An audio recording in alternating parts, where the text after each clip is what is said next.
Masters, ನಿಧಾನವಾಗಿ ಕೈಬೆರಳುಗಳನ್ನು ಬಿಡಿಸಿಕೊಳ್ಳುತ್ತಾ 2 ಹಸ್ತಗಳನ್ನು ಕಣ್ಣಿನ ಮೇಲೆ 10 ಸೆಕೆಂಡುಗಳ ಕಾಲ ಇರಿಸಿಕೊಳ್ಳಿ. 10, 9, 8, 7, 6, 5, 4, 3, 2, 1, 0. ನಿಧಾನವಾಗಿ ಕಣ್ಣುಗಳನ್ನು ತೆರೆಯುತ್ತಾ ಮೊದಲಿಗೆ ಅಂಗೈ ದರ್ಶನವನ್ನು ಮಾಡಿ,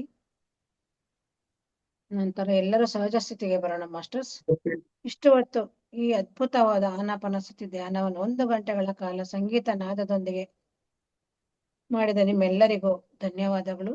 ಮತ್ತು ನಮಗೆ ಸಹಕಾರ ನೀಡಿದಂತಹ ಭೂಮಾತೆಗೆ, ಪ್ರಕೃತಿ ಮಾತೆಗೆ, ಎಲ್ಲ ಹಾಸ್ಟೆಲ್ ಮಾಸ್ಟರ್ಸ್ಗೆ ಮತ್ತು ನಮ್ಮ ಗುರುಗಳ ದಿವ್ಯ ಚೈತನ್ಯಕ್ಕೆ ಚಪ್ಪಾಳೆ ಮೂಲಕ ಕೃತಜ್ಞತೆಗಳನ್ನು ಸಲ್ಲಿಸಿದ masters. Okay masters, thank you. 1 ಗಂಟೆಗಳ ಧ್ಯಾನದ ಕಾರ್ಯಕ್ರಮದ ನಂತರದ ಕಾರ್ಯಕ್ರಮಕ್ಕೆ ಆಗಮಿಸೋಣ. ಜ್ಞಾನದ ಕಾರ್ಯಕ್ರಮ. ಈ ಕಾರ್ಯಕ್ರಮದಲ್ಲಿ ಈ ದಿನ ನಮ್ಮೊಂದಿಗೆ ಹಾಜರಾಗಿರುತ್ತಾರೆ ಶ್ರೀಮತಿ ಶಾಂತಾ ಮುರಳೀಧರ್ ಮೇಡಮ್. ಅವರಿಗೆ ನಿಮ್ಮೆಲ್ಲರ ಪರವಾಗಿ ಮತ್ತು ಪಿರಮಿಡ್ ಕಾಲ್ ಸರ್ವಿಸ್ ತಂಡದ ಸದಸ್ಯರ ಪರವಾಗಿ ಆತ್ಮೀಯವಾದ ಸ್ವಾಗತವನ್ನು ಕೋರೋಣ. ಮಾಸ್ಟರ್ಸ್ ಅವರಿಗೆ ಧನ್ಯವಾದ madam. Okay, thank you madam. ಪ್ರಾರಂಭ ಮಾಡ್ಲಾ? ಈ ದಿನದ ಅವರ ವಿಷಯ ಹಿಮಾಲಯದ ಯೋಗಿಗಳ ಗರಡಿಯಲ್ಲಿ. ಆ ಒಂದು ವಿಷಯದ ಬಗ್ಗೆ ನಮಗೆಲ್ಲರಿಗೂ ತಿಳಿಸ್ಕೊಡ್ತಾರೆ ಮಾಸ್ಟರ್ಸ್. ಓಕೆ ಮೇಡಮ್, ಶುರು ಮಾಡಬಹುದು. ಪಿತಾಮಹ ಪತ್ರಿಜಿ ಗುರುಗಳಿಗೆ, ಸ್ವರ್ಣಮಾಲಾ ಪತ್ರಿಜಿ ಅವರಿಗೆ ಮತ್ತು ನನ್ನ ಮಾತಾಪಿತೃಗಳ ಪಾದಾರ ಬಿಂದುಗಳಿಗೆ ವಂದಿಸಿ ಆಶೀರ್ವಾದವನ್ನು ಬೇಡುತ್ತಾ, ನಾನು ಶಾಂತಾ ಮುರಳೀಧರ್ ಬೆಂಗಳೂರಿನಿಂದ ಮಾತಾಡ್ತಿದ್ದೇನೆ. ನನಗೆ ಇಲ್ಲಿ ಮಾತನಾಡಲು ಅವಕಾಶ ಮಾಡಿಕೊಟ್ಟ ಶ್ರೀಮತಿ ಅನಿತಾ ಪೆಂಡಿ ಮೇಡಮ್ ಅವರಿಗೂ ಮತ್ತಿಲ್ಲಿರುವ ಎಲ್ಲ ಧ್ಯಾನ ಬಂಧುಗಳಿಗೆ ವಂದಿಸ್ತಾ ಇದ್ದೇನೆ. ಇಂದಿನ ಸ್ವಾಧ್ಯಾಯವನ್ನು ನಾವು ಮುಂದುವರಿಸೋಣ.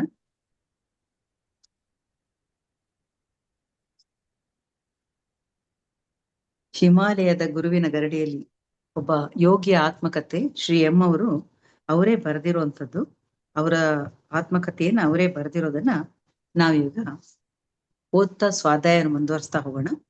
ನಿನ್ನೆ ನಾವೇನ್ ನೋಡಿದ್ವಿ ಅಂತ ಹೇಳಿದ್ರೆ, ಯೋಗ, ವೇದಾಂತ ಮತ್ತು ನಾಥಪಂಥ ಇದ್ರ ಬಗ್ಗೆ ಬಾಬಾಜಿಯವರು ಉಪನಿಷತ್ತುಗಳ ಬಗ್ಗೆ ಹೇಳ್ತೀನಿ ಅಂತ ಹೇಳಿ ಅವರು ಪ್ರಾರಂಭ ಮಾಡ್ತಾರೆ. ಪ್ರಾರಂಭ ಮಾಡಿದಾಗ ಅದ್ರ ಬಗ್ಗೆ ಕೇಳ್ತಾ ಹೋಗ್ತಾರೆ ಇವರು. ಅವಾಗ ನೀನು ಓದಿದ್ಯಾ ಅಂತ ಕೇಳಿದಾಗ ಅವ್ರು ಹೇಳ್ತಾರೆ, ನಾನು ಸಂಸ್ಕೃತ ಸುಮಾರಾಗಿ ನನಗೆ ಗೊತ್ತು, ಆದ್ರೆ ನನಗೆ ಓದಿ ಅರ್ಥ ಮಾಡೋದಕ್ಕೆ ನಂಗೆ ಇಂಗ್ಲಿಷ್ ಸುಲಭ ಆಗೋದ್ರಿಂದ ನಾನು ಸಂಸ್ಕೃತದಿಂದ ತರ್ಜುಮೆ ಆಗಿರೋ ಇಂಗ್ಲಿಷ್ ಪುಸ್ತಕಗಳನ್ನು ಓದಿದ್ದೀನಿ ಅಂತ ಹೇಳ್ತಾರೆ. ಆಗ ಅವ್ರು ಹೇಳ್ತಾರೆ, ಬೇರೆ ಭಾಷೆಗಳಲ್ಲಿ ತರ್ಜುಮೆ ಮಾಡಿದ ಉಪನಿಷತ್ತುಗಳನ್ನು ಓದುವುದಕ್ಕಿಂತ ಸಂಸ್ಕೃತದಲ್ಲಿರುವುದನ್ನು ಓದುವುದು ತುಂಬಾ ಮುಖ್ಯ ಅಂತ ಹೇಳ್ತಾರೆ. ಯಾಕೆಂದ್ರೆ ನಮ್ಮ ಸನಾತನ ಧರ್ಮ ಇರೋದೇ ಸಂಸ್ಕೃತದಲ್ಲಿ. ಆ ಸಂಸ್ಕೃತದನ್ನ ಬಿಟ್ಟಿರೋದ್ರಿಂದಲೇ ಸನಾತನ ಧರ್ಮ ತುಂಬಾ ಕಷ್ಟಪಡ್ತಿದೆ ಅಂತ ಅವ್ರು ಹೇಳ್ತಾರೆ. ಬಾಬಾಜಿ ಬುದ್ಧನ ಬೋಧನೆಗಳು ಉಪನಿಷತ್ತುಗಳಿಗೆ ಹತ್ತಿರವಿದ್ವೇನು ಅಂತ ಶ್ರೀ ಅವ್ರು ಕೇಳ್ತಾರೆ. ಅಂದ್ರೆ ಆ ಬೋಧನೆಗಳು ಉಪನಿಷತ್ತು ಎರಡು ಕೂಡ ಒಂದೇ ಆಗಿತ್ತಾ ಅಥವಾ ಎರಡಕ್ಕೂ ಹತ್ರ ಸಮೀಪ ಇತ್ತಾ ಅಂತ ಕೇಳಿದಾಗ ಆಗ ಅವ್ರು ಹೇಳ್ತಾರೆ, ಕರ್ಮಠ ಪುರೋಹಿತರು ಶಂಕರಾಚಾರ್ಯರನ್ನು ಮಾರುವೇಷದಲ್ಲಿರುವ ಬೌದ್ಧನೆಂದೇ ಕರೆದರು. ಅಂದ್ರೆ ಆವಾಗ ಶಂಕರಾಚಾರ್ಯರು ಅಲ್ಲಿ ಮತಸ್ಥಾಪನೆ ಮಾಡ್ಲಿಕ್ಕೆ ಬಂದಾಗ ಬುದ್ಧರು ಅಂದ್ರೆ ಬುದ್ಧ ಪಂಥ, ಬೌದ್ಧರದ ಎಲ್ಲ ಅಲ್ಲಿ ತುಂಬಾ ಜನ ಅವರೇ ಇದ್ರು. ಅದರಿಂದ ಶಂಕರಾಚಾರ್ಯರನ್ನು ಕೂಡ ಅವರು ಬೌದ್ಧರು ಅಂತಲೇ ಹೇಳ್ಬಿಡ್ತಾರೆ. ಅವೆರಡರ ನಡುವಿನ ಸಾಮ್ಯಕ್ಕೆ ಸಾಕ್ಷಿ ಮಾಂಡೂಕ್ಯ ಉಪನಿಷತ್ತಿನ ಕುರಿತು ಭಾಷೆ ಬರೆದಿರುವ ಶಂಕರರ ಪರಮಗುರು ಗೌಡಪಾದಾಚಾರ್ಯರು. ಗೌಡಪಾದಾಚಾರ್ಯರನ್ನು ಕೂಡ ಅವರು ಬೌದ್ಧರೆಂದೇ ಪರಿಗಣಿಸ್ತಾರೆ. ಅವರು ಯಾರು? ಬೌದ್ಧ ಮತದವರು. ಶಂಕರಾಚಾರ್ಯರ ಗುರುಗಳಾದ ಗೌಡಪಾದಾಚಾರ್ಯರನ್ನು ಕೂಡ ಗುರು ಅಂತಲೇ ಅನ್ಕೊಳ್ತಾರೆ, ಅವರು ಬುದ್ಧ ಅಂತಲೇ ಹೇಳ್ಕೊಳ್ತಾರೆ ಅವರು. ಕಾರಣ, ತಮ್ಮ ಅಜಾತವಾದ ಸಿದ್ಧಾಂತದಲ್ಲಿ ಈ ಜಗತ್ತು ಒಂದು ಭ್ರಮೆ, ಮಿಗಿಲಾಗಿ ಒಂದು ತಪ್ಪು ತಿಳುವಳಿಕೆ ಮತ್ತು ಏನಾದರೂ ಅಸ್ತಿತ್ವದಲ್ಲಿದ್ದರೆ ಅದು ಬ್ರಹ್ಮನ್ ಮಾತ್ರ ಎಂಬ ಬೋಧನೆ. ಅಂದ್ರೆ ಶಂಕರಾಚಾರ್ಯರು ಬ್ರಹ್ಮನೇ ಅಂತ ಹೇಳ್ತಾರೆ. ಅದೇ ತರ ಬ್ರಹ್ಮನ್ ಶಬ್ದದ ಬದಲಿಗೆ ಬೌದ್ಧರು ಏನ್ ಹೇಳ್ತಾರೆ? ಶೂನ್ಯ ಅಂತ ಬಳಸ್ತಾರೆ. ಅವರು ಬ್ರಹ್ಮ ಅಂತ ಹೇಳ್ತಾರೆ, ಬೌದ್ಧರು ಶೂನ್ಯ ಅಂತ ಹೇಳ್ತಾರೆ. ಅಂದ್ರೆ ಹಾಗಾಗಿ ಅವರೇನು ಹೇಳ್ತಾರೆ, ನಮ್ಮವರೇ ಅವರು, ಬೌದ್ಧರೇ ಅವರು ಅಂತ ಹೇಳ್ತಾರೆ. ಪ್ರಸಿದ್ಧ ಬೌದ್ಧ ಗುರು ನಾಗಾರ್ಜುನರ ಪ್ರಜ್ಞಾ ಪರಮಿತದ ಕೇಂದ್ರ ವಸ್ತುವಾಗಿ ತೋರುತ್ತದೆ ಇದು ಅಂತ ಹೇಳ್ತಾರೆ. ಅಂದ್ರೆ ಅಲ್ಲಿ ಬ್ರಹ್ಮ ಅಂತ ಹೇಳುವಂಥದ್ದು, ಇಲ್ಲಿ ಶೂನ್ಯ ಅಂತ ಹೇಳೋದು ಎರಡು ಒಂದೇ. ಅಂದ್ರೆ ಏಕತ್ವ ಅಲ್ಲಿ ನಿಮ್ಗೆ ಅದ್ವೈತ ಮಾತ್ರ, ದ್ವೈತ ಇಲ್ಲ ಅಂತ ಶಂಕರಾಚಾರ್ಯರು ಹೇಳ್ತಾ ಹೋಗ್ತಾರೆ. ದಯವಿಟ್ಟು ಬಾಬಾಜಿ, ಇದು ಬಹಳ ತಾತ್ವಿಕವಾಗುತ್ತಿದೆ, ಯೋಗ ಮತ್ತು ಯೋಗಾಭ್ಯಾಸದ ಕುರಿತು ಏನಾದ್ರೂ ಹೇಳಿ ಅಂತ ಕೇಳ್ತಾರೆ. ಅಂದ್ರೆ ಅವರಿಗೆ ಅರ್ಥ ಮಾಡ್ಕೊಳ್ಳಿಕ್ಕೆ ಸ್ವಲ್ಪ ಕಷ್ಟ ಆಗತ್ತೆ. ಯಾಕೆಂತಂದ್ರೆ ಅವರು ಬೆಳೆದ ರೀತಿ ಬೇರೆ ಆಗಿರತ್ತೆ, ಸಾಕಷ್ಟು ಪುಸ್ತಕಗಳನ್ನು ಓದಿದ್ದಾರೆ ಇವರು, ಆದ್ರೆ ಅವರಿಗೆ ಅರಿವಿಗಾಗ್ಬೇಕಲ್ಲ, ಅದಕ್ಕೆ ಅವ್ರು ಕೇಳ್ತಾರೆ. ಆವಾಗ ಸರಿ ಅಂತ ಹೇಳ್ಬಿಟ್ಟು ಬಾಬಾಜಿ ಹೇಳ್ತಾರೆ, ಗಮನವಿಟ್ಟು ಕೇಳು ಮಧು, ಯೋಗ ಒಂದು ಪ್ರಾಚೀನ ವಿಜ್ಞಾನ. ಕಾಲಾಂತರದಲ್ಲಿ ಪತಂಜಲಿ ಋಷಿ ಅದನ್ನು ವ್ಯವಸ್ಥಿತವಾಗಿ ಸಂಗ್ರಹಿಸಿದರು. ಪತಂಜಲಿಯ ಅಷ್ಟಾಂಗ ಯೋಗ ಸೂತ್ರಗಳು ಬೆಲೆ ಕಟ್ಟಲಾಗದ ರತ್ನಗಳು. ಯಾವತ್ತು ಪತಂಜಲಿ ಅವ್ರದ್ದು ಬಿಟ್ರೆ ಬೇರೆ ಯಾವುದೂ ಯಾರೇ ಏನೇ ಕಲಿಸಿದ್ರು, ಏನೇ ಹೇಳಿದ್ರು, ಅದೆಲ್ಲ ಆಮೇಲೆ ಬಂದಿರೋದೇ ಹೊರತು ಪತಂಜಲಿ ಮೊದಲು ನಮ್ಮ ಏನಿದ್ರು ಹಿಂದುತ್ವದಲ್ಲಿ ಬಂದದ್ದು ಇದೆಯಲ್ಲ, ಅವ್ರದ್ದು ಮಾಡಿರುವಂಥದ್ದು, ಸನಾತನ ಮಾಡಿರೋದೆಲ್ಲ ಕೂಡ ಅದು ರತ್ನಗಳೇ ಅಂತ ಅವ್ರು ಹೇಳ್ತಾರೆ. ಈ 8 ಯೋಗಗಳ ಉದ್ದೇಶ ಕೂಡ ಚಿತ್ತ ವೃತ್ತಿ ನಿರೋಧ ಅಂದ್ರೇನು, ಮನಸ್ಸಿನ ಕ್ಷೋಭೆಗಳನ್ನು ನಿಗ್ರಹಿಸುವುದು. ಯಾಕಂದ್ರೆ ನಮ್ಗೆ ಧ್ಯಾನಕ್ಕೆ ಮೊದಲು ತೊಡಕಾಗಿರೋದೇ ಮನಸ್ಸು. ಮನಸ್ಸನ್ನ ನಾವು ಹೇಗೆ ಇಟ್ಕೊಳ್ಬೇಕು, ಯಾಕೆ ನಮ್ಗೆ ಮನಸ್ಸು ಇಷ್ಟು ತೊಂದರೆ ಕೊಡುತ್ತೆ? ಯಾಕೆಂದ್ರೆ ನಾವ್ ಇಷ್ಟು ವರ್ಷಗಳಿಂದ ಧ್ಯಾನವನ್ನ ಮಾಡಿಲ್ಲ. ಎಷ್ಟೋ ವರ್ಷಗಳ ನಂತರ ಧ್ಯಾನ ಅನ್ನುವಂಥದ್ದಕ್ಕೆ ನಾವು ಬಂದಿದ್ದೇವೆ. ಅದಕ್ಕೆ ಮುಂಚೆ ನಮ್ಗೆ ದೇವರ ಪೂಜೆ ಗೊತ್ತಿತ್ತು, ಹಾಗೆ ಭಜನೆ ಗೊತ್ತಿತ್ತು, ಸಂಘ ಸಂಸ್ಥೆಗಳಲ್ಲಿ ಹೋಗಿ ಭಜನೆಗಳನ್ನು ಮಾಡ್ತಾ ಇರ್ಬೋದು, ಅದಕ್ಕೆ ನಾವು ಭಾಗವಹಿಸಿರ್ಬೋದು. ಆದ್ರೆ ಧ್ಯಾನ ಅನ್ನುವಂಥದ್ದು ನಮಗೆ ಅರಿವಿಗೆ ಬರುವಾಗ ಸಾಕಷ್ಟು ವರ್ಷಗಳಾಗಿವೆ. ಹಾಗಾಗಿ ಏನಾಗತ್ತೆ, ಧ್ಯಾನ ಮನಸ್ಸಿನ ಕ್ಷೋಭೆನ ನಿಗ್ರಹಿಸೋದು ಅಂತ ಗೊತ್ತಾಗ್ಲಿಕ್ಕೆ ನಮಗೆ ಸಾಕಷ್ಟು ಸಮಯ ಬೇಕು. ಯಾಕಂದ್ರೆ ಅಷ್ಟು ವರ್ಷಗಳಿಂದ ನಾವು ಮಾಡಿದ ಕರ್ಮಗಳಲ್ಲಿ ಬಂದಂತ ಆಲೋಚನೆಗಳೆಲ್ಲ ಇದೆಯಲ್ಲ, ಅಷ್ಟು ಸುಲಭವಾಗಿ ಅದು ಹೊರಗೋಗಲ್ಲ. ಹಾಗಾಗಿ ಏನ್ ಮಾಡ್ಬೇಕು ನಾವು, ಪ್ರತಿಯೊಂದು ಕೂಡ ನಮಗೆ ತುಂಬಾ ಮುಖ್ಯ. ಯಾಕಂದ್ರೆ ಧ್ಯಾನದ ಪ್ರಾರಂಭದಲ್ಲಿ ಸ್ವಲ್ಪ ಮಟ್ಟಿಗೆ ಯೋಗಾಸನ ಪ್ರಾಣಾಯಾಮ ನಮ್ಮ ದೇಹಕ್ಕೆ ನಾವು ಕುಳಿತುಕೊಳ್ಳಿಕ್ಕೆ ಮತ್ತೆ ಶ್ವಾಸವನ್ನ ಗಮನಿಸ್ಲಿಕ್ಕೆ ತುಂಬಾ ಸಹಾಯ ಮಾಡತ್ತೆ ಅಂತ ಹೇಳಿ ಪತಂಜಲಿ ಅವರದನ್ನ ಅಭ್ಯಾಸ ಮಾಡೋದು ಒಳ್ಳೇದಂತ ಅವ್ರು ಹೇಳ್ತಾರೆ. ಅಂದ್ರೆ ಒಬ್ಬ ಧ್ಯಾನಸ್ಥ ಚಿಂತನಾಶೀಲ ಯೋಗಿಗೆ ವಿಧಿ ನಿಯಮಗಳು ಪಾಲಿಸುವುದರಿಂದ, ಅಂದ್ರೆ ಆಸನ, ಪ್ರಾಣಾಯಾಮ, ಬಂಧ, ಮುದ್ರಾ ಹಾಗೂ ಕ್ರಿಯಾಗಳನ್ನು ಅಭ್ಯಸಿಸುವುದರಿಂದ ಮನಸ್ಸು ಪ್ರಶಾಂತಗೊಂಡು ಸಮಾಧಿ ಸ್ಥಿತಿಗೆ ತಲುಪಲಿಕ್ಕೆ ಸುಲಭ ಆಗತ್ತೆ ಅಂತ ಹೇಳ್ತಾರೆ ಅವರು. ಯಾಕಂದ್ರೆ ಒಂದೇ ಸತಿ ಯಾವುದೂ ಆಗೋದಿಲ್ಲ. ಈಗ ನಾನು 1ನೇ ಕ್ಲಾಸಿಂದ 2, 3, 4, 5, 10 ಕಾಲೇಜು ಹೀಗೆ ಹೋಗ್ಬೇಕು ಅಲ್ವಾ. ಹಾಗಾಗಿ ನಾವು ಸಂಪೂರ್ಣ ಕಲಿಬೇಕಂತಲ್ಲ, ಆದ್ರೆ ನಮ್ಮ ದೇಹ ಕೂತ್ಕೊಳ್ಬೇಕಲ್ಲ, ಅದಕ್ಕೆ ಬೇಕಾದಷ್ಟು ಯೋಗಾಸನ ತುಂಬಾ ಮಾಡ್ಬೇಕಂತಲ್ಲ, ಸ್ವಲ್ಪ ಮಟ್ಟಿಗೆ ಯೋಗಾಸನ, ಪ್ರಾಣಾಯಾಮ ಕೂಡ. ಶ್ವಾಸ ಅನ್ನೋದನ್ನ ನಾವು ಬಾಯಲ್ಲಿ ಹೇಳಿದ್ರು ಕೂಡ ಶ್ವಾಸವನ್ನ ಹಿಡಿಯುವಂಥದ್ದು, ಶ್ವಾಸವನ್ನ ಗಮನಿಸುವಂಥದ್ದು ಅಷ್ಟು ಸುಲಭ ಅಲ್ಲ.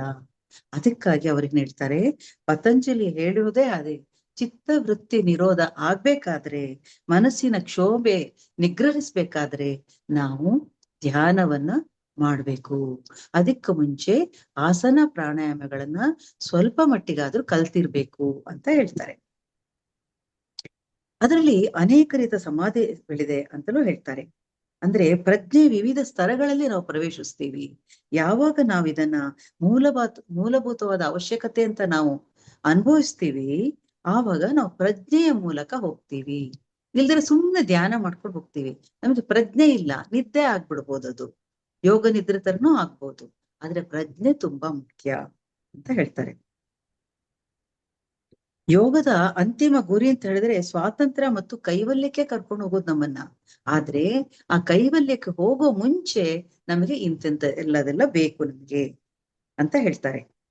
ಆಮೇಲೆ ಅವ್ರು ಹೇಳ್ತಾರೆ, ಪ್ರತಿಯೊಬ್ಬರಿಗೂ ಯೋಗ ಶಕ್ತಿಗಳ ಬಗ್ಗೆ ಆಸಕ್ತಿ, ಯೋಗ ಶಕ್ತಿಗಳನ್ನು ವರ್ಧಿಸಿಕೊಳ್ಳುವುದು ಹೇಗೆ? ವಾಸ್ತವದಲ್ಲಿ ಯೋಗ ಶಕ್ತಿಗಳು ಇರುತ್ತವೆ ನಿಜ, ಆದರೆ ಅವು ಪವಾಡಗಳಲ್ಲ. ಯಾವುದನ್ನು ಸಾಧಿಸಲು ಒಬ್ಬ ಸಾಮಾನ್ಯ ಮನುಷ್ಯ ವರ್ಷಾನುಗಟ್ಟಲೆ ತೆಗೆದುಕೊಳ್ಳುವನು, ಅದನ್ನೇ ಒಬ್ಬ ಯೋಗಿಯು ಅಲ್ಪಾವಧಿಯಲ್ಲಿ ಸಾಧಿಸಿಬಿಡ್ತಾನೆ. ಆದ್ರಿಂದ ಜನ ಏನ್ ಅನ್ಕೊಳ್ತಾರೆ, ಆ ಯೋಗಿ ಪವಾಡ ಮಾಡಿದ್ರು, ಅಪ್ಪ ಎಂತ ಸಾಧಕರಪ್ಪ ಇವರು, ನಮ್ಗಿನ್ನೂ ಆಗ್ಲೇ ಇಲ್ಲ ಅಂತ ಅನ್ಕೊಳ್ತಾರೆ. ಯಾಕೆಂದ್ರೆ ಅವ್ರ ಯಮ ನಿಯಮಗಳನ್ನ ಚೆನ್ನಾಗಿ ಪಾಲಿಸಿ ಸಂಪೂರ್ಣ ಮನಸ್ಸನ್ನ ಪ್ರಜ್ಞೆಯಲ್ಲಿ ಇಟ್ಕೊಂಡಾಗ ಅವರಿಗೆ ಅಲ್ಪಾವಧಿಯಲ್ಲೇ ಕೂಡ ಅವರು ಈ ಯೋಗ ಸಾಧನೆಯನ್ನ, ಧ್ಯಾನ ಸಾಧನೆಯನ್ನು ಮಾಡ್ಲಿಕ್ಕೆ ಸಾಧ್ಯ ಆಗುತ್ತೆ. ಇಷ್ಟಲ್ಲದೆ ಯೋಗಾಭ್ಯಾಸದಿಂದಾಗಿ ಮನಸ್ಸು ಅಚಲವೂ ಶಾಂತವೂ ಆಗುವುದರಿಂದ, ಸ್ವಕೇಂದ್ರಿತ ಚಿಂತನೆಯಿಂದ ಮುಕ್ತವಾಗುವುದರಿಂದ ಇತರ ಮನಸ್ಸುಗಳ ಜೊತೆ ಸಂಪರ್ಕ ಸಾಧಿಸಲು ಅದಕ್ಕೆ ಸಾಧ್ಯ ಆಗತ್ತೆ. ಇದು ತುಂಬಾ ಮುಖ್ಯ. ಯಾಕೆಂದ್ರೆ ನಾವು ಎದುರು ಕೂತೋರ ಮುಂದೆ ನಾವು ಸಂವಹನ ಮಾಡ್ಬೇಕಾದ್ರೆ ಅವರನ್ನ ಅರಿಯುವಂಥದ್ದು ಮುಖ್ಯ. ಅದು ಇದರಿಂದ ಸಾಧ್ಯ ಆಗತ್ತೆ ಅಂತ ಅವ್ರು ಹೇಳ್ತಾರೆ. ಸಾಮಾನ್ಯ ಮನುಷ್ಯ ಪವಾಡಗಳು ಎಂದು ಯಾವುದನ್ನು ಕರೆಯುತ್ತಾನೋ ಅವು ಆತ ಇನ್ನೂ ಕಂಡುಕೊಳ್ಳದ, ಅರಿತುಕೊಳ್ಳದ ಪ್ರಕೃತಿಯ ಕೆಲ ನಿಯಮಗಳ ಕಾರ್ಯಗಳಷ್ಟೇ. ಅಂದ್ರೆ ಪ್ರಕೃತಿಯಲ್ಲಿ ಎಲ್ಲವೂ ಇದೆ, ನಾವು ಹೊಸದಾಗಿ ಕಂಡು ಹಿಡಿಯೋದೇ ಹೊರತು ಅಲ್ಲಿ ಇಲ್ಲದ್ ಯಾವುದೂ ಇಲ್ಲ. ಪ್ರಕೃತಿಯಲ್ಲಿ ಇರೋದನ್ನ ಕಂಡು ಹುಡುಕುತ್ತಾನಷ್ಟೇ ಹೊರತು ಅಲ್ಲಿ ಹೊಸದಾಗಿ ಅವನೇನು ತಂದಿಡ್ಲಿಲ್ಲ. ಹಾಗಾಗಿ ನಾವೇನ್ಕೊಳ್ತೇವೆ, ಸಂಪೂರ್ಣ ಸಾಧನೆ ಮಾಡಿದಂಥವನು ಮಾಡೋದೆಲ್ಲ ಪವಾಡ ಅಂತ ನಾವು ನೋಡ್ತೀವಿ. ಅಲ್ಲಿ ಎಲ್ಲವೂ ಇದೆ, ಪವಾಡ ಅಲ್ಲ ಅದು, ಪ್ರಕೃತಿಯ ಕೆಲ ನಿಯಮಗಳ ಕಾರ್ಯಗಳಷ್ಟೇ ಅದು ಅಂತ ಅವರು ಸ್ಪಷ್ಟಪಡಿಸ್ತಾರೆ. ಬಾಬಾಜಿ ತಾವು ನಾಥ ಪರಂಪರೆಗೆ ಸೇರಿದವರು ಎಂದು ಒಮ್ಮೆ ನನಗೆ ಹೇಳಿದ್ದೀರಿ, ಅದರ ಕುರಿತು ಹೇಳಿರಿ ಅಂತ ಹೇಳ್ತಾರೆ. ಇವರೆಲ್ಲ ನಾಥ ಪಂಥದವರು, ಹಾಗಾಗಿ ಅದರ ಬಗ್ಗೆ ಕೇಳ್ತಾರೆ. ಆಗಲಿ ಅಂತ ಬಾಬಾಜಿ ಹೇಳಕ್ ಶುರು ಮಾಡ್ತಾರೆ. ಆದಿನಾಥ ಶಿವಮಹಾದೇವ ಹುಟ್ಟು ಹಾಕಿದ ಪ್ರಾಚೀನ ಪಂಥ ನಾಥ ಪಂಥ. ಅಂದರೆ ಶಿವನೇ ಹುಟ್ಟು ಹಾಕಿದ್ದು ನಾಥ ಪಂಥ ಅಂತ ಹೇಳ್ತಾರೆ. ನಂತರ ಬಂದವರು ಮಹಾನ್ ಗುರು ಮತ್ಸ್ಯೇಂದ್ರನಾಥರು. ಇವರು ಪ್ರಸಿದ್ಧ ಗೋರಖನಾಥರ ಗುರು. ಸದಾ ಹದಿಹರಿಯದಂತೆ ಕಾಣುತ್ತಿದ್ದ ನಾಥ ಪಂಥದ ಬಾಲಕನಾಥ ಎಂಬ ಯೋಗಿ ಬೇರಾರೂ ಅಲ್ಲ, ಪೂರ್ವದಲ್ಲಿ ನಿನ್ನ ವೈಯಕ್ತಿಕ ಗುರು ಆಗಿದ್ದ ನನ್ನ ಗುರು ಶ್ರೀ ಗುರು ಬಾಬಾಜಿ. ನಾವಿವಾಗ ಬಾಬಾಜಿ ಅಂತ ಹೇಳ್ತೀವರಲ್ಲ, ಅವರು ನಾಥ ಪಂಥದವರೇ. ಈಗ ಕೂಡ ನಾವು ನೋಡ್ಬೋದು ನಾಥ ಪಂಥವರು ಅಂತ ಹೇಳಿದ್ರೆ, ನಮ್ಮ ಯೋಗಿ ಆದಿತ್ಯನಾಥರನ್ನು ಕೂಡ ನಾವಿಲ್ಲಿ ನೆನಪು ಮಾಡ್ಕೊಳ್ಬೋದು. ಅವರು ಕೂಡ ಈ ಪಂಥಕ್ಕೆ ಸೇರಿದವರು. ಉಷ್ಣತೆಗೆ ಹೆಸರಾದ ಯೋಗಿಗಳು ನಾಥರು. ಅಂದ್ರೆ ಗೋರಕ್ಷ ಶತಕ, ಗೇರಂಡ ಸಂಹಿತ, ಹಠಯೋಗ ಪ್ರದೀಪಿಕ ಮುಂತಾದ ಪ್ರಮುಖ ಯೋಗ ಕೃತಿಗಳನ್ನು ರಚಿಸಿದವರು ನಾಥ ಪಂಥದ ಯೋಗಿಗಳು. ಆಸನ, ಪ್ರಾಣಾಯಾಮ, ಕ್ರಿಯಾಯೋಗ, ಬಂಧಗಳು ಮತ್ತು ಮುದ್ರೆಗಳನ್ನು ಅಭ್ಯಸಿಸಿ ಅವುಗಳ ಉತ್ತುಂಗ ಸಾಧಿಸಿದವರು ಅವರು. ಸಾಮಾನ್ಯವಾಗಿ ಸಂಚಾರಿ ಯೋಗಿಗಳಾಗಿರ್ತಾರೆ. ಇವ್ರಿಗೆ ಕಾನ್ ಘಟ ಅಂತ ಹೇಳ್ತಾರೆ. ಅಂದ್ರೆ ಹರಿದ ಕಿವಿಯವರು ಅಂತಂದ್ರೆ ಅದಕ್ಕೆ ಅವ್ರ ಹೆಸರಾಗಿರ್ತಾರೆ. ತಮ್ಮ ಕಿವಿಗಳ ಹತ್ರ ದೊಡ್ಡದಾಗಿ ಓಲೆ ಹಾಕೊಳ್ತಾರೆ ಅವರು. ದೊಡ್ಡ ಓಲೆಗಳನ್ನ, ಅಂದ್ರೆ ದೊಡ್ಡ ತೂತ್ ಮಾಡ್ಕೊಂಡು ಓಲೆ ಹಾಕೊಳ್ತಾರೆ ಅವರು. ಅದಕ್ಕೆ ಅವರಿಗೆ ಕಾನ್ಘಟ ಅಂತ ಕರೀತಾರೆ. ಅಂದ್ರೆ ಆತರ, ಅಂದ್ರೆ ತಮ್ಮ ಕಿವಿಯ ಓಲೆಗಳನ್ನು ಅವರು ಪರೀಕ್ಷಿಸಲು ಕೂಡ ಬಾಬಾಜಿ ಬಿಡ್ತಾರೆ. ಅವ್ರು ಹೇಳ್ತಾರೆ, ನನ್ನ ಕಿವಿಗೂ ನೀವು ಹಾಕ್ತೀರಾ ಅಂತ ಕೇಳ್ತಾರೆ. ನನ್ ಕಿವಿಗೆ ಯಾವಾಗ ಹಾಕ್ತೀರಾ ಅಂತ. ಅದ್ರ ಅಗತ್ಯ ಇಲ್ಲ ನಿನಗೆ, ಆದ್ರೂ ನಾನು ಹಾಕ್ತೀನಿ ಒಂದ್ ಸಮಯ ಬಂದಾಗ ಅಂತ ಹೇಳ್ತಾರೆ. ಏಕೆಂದ್ರೆ ನೀನು ಪ್ರಪಂಚಕ್ಕೆ ಮರಳಿ ಹೋಗಿ ಸಾಮಾನ್ಯ ಮನುಷ್ಯನಂತೆ ಬದುಕಬೇಕು. ಆದ್ರೆ ಎಲುಬಿನ ಭಾಗ ಬಿಟ್ಟು ನಿನ್ನ ಕಿವಿ ಹಾಲೆಯನ್ನು ಚುಚ್ಚುತ್ತೇನೆ. ನನ್ನೊಂದಿಗಿರುವವರೆಗೆ ಮಾತ್ರ ತಾಮ್ರದ ಓಲೆಗಳನ್ನು ಹಾಕೋ ನೀನು. ಆಮೇಲೆ ನೀನು ಬಯಲು ಪ್ರದೇಶಕ್ಕೆ ಹೋದ ನಂತರ ಅದನ್ನು ತೆಗಿಬಹುದು. ಕೆಲ ಕಾಲದ ನಂತರ ಆ ತೂತು ಕೂಡ ಮುಚ್ಕೊಳ್ಳುತ್ತೆ ಅಂತ ಅವ್ರು ಹೇಳ್ತಾರೆ. ಅಲ್ಲದೆ ತಾವೆಲ್ಲೇ ಇದ್ದರೂ ನಾಥರು ಧ್ವನಿ ಉರಿಸುತ್ತಾರೆ. ಇದು ತುಂಬಾ ಮುಖ್ಯ. ಧ್ವನಿ ಅಂತ ಹೇಳಿದ್ರೆ ಈ ಬೆಂಕಿಯನ್ನ ಅವ್ರು ಉರಿಸುವಂಥದ್ದು ಅವರ ನಾಥ ಪಂಥದ ಮುಖ್ಯವಾದ ಅಂಗ. ಅದು ಧ್ವನಿ ಬೆಳಗುವಂಥದ್ದು. ಸಾಯಿನಾಥರು ಶಿರಡಿಯಲ್ಲಿ ಧ್ವನಿಯು ನಿರಂತರ ಉರಿಯುವಂತೆ ನೋಡಿಕೊಂಡಿದ್ದರು. ಇವತ್ತು ಕೂಡ ನಾವು ಸಾಯಿಬಾಬಾ ಮಂದಿರದಲ್ಲಿ ಧ್ವನಿ ಇರುವಂತ ಒಂದು ಜಾಗವನ್ನ ನಾವು ನೋಡ್ತೀವಿ. ಆದರೆ ನೀನು ನಿರಂತರವಾಗಿ ಧ್ವನಿಯನ್ನು ಉರಿಸ್ಬೇಕಂತಿಲ್ಲ. ಕಾರಣ ನಿನ್ನ ಕೆಲಸ ರೀತಿ ಬೇರೆ. ವಿಶೇಷ ದಿನಗಳಂದು ನಿನಗಿಷ್ಟವೆನಿಸಿದ್ರೆ ನೀನು ಧ್ವನಿಯನ್ನು ಉರಿಸಬಹುದು ಅಂತ ಅವ್ರು ಹೇಳ್ತಾರೆ.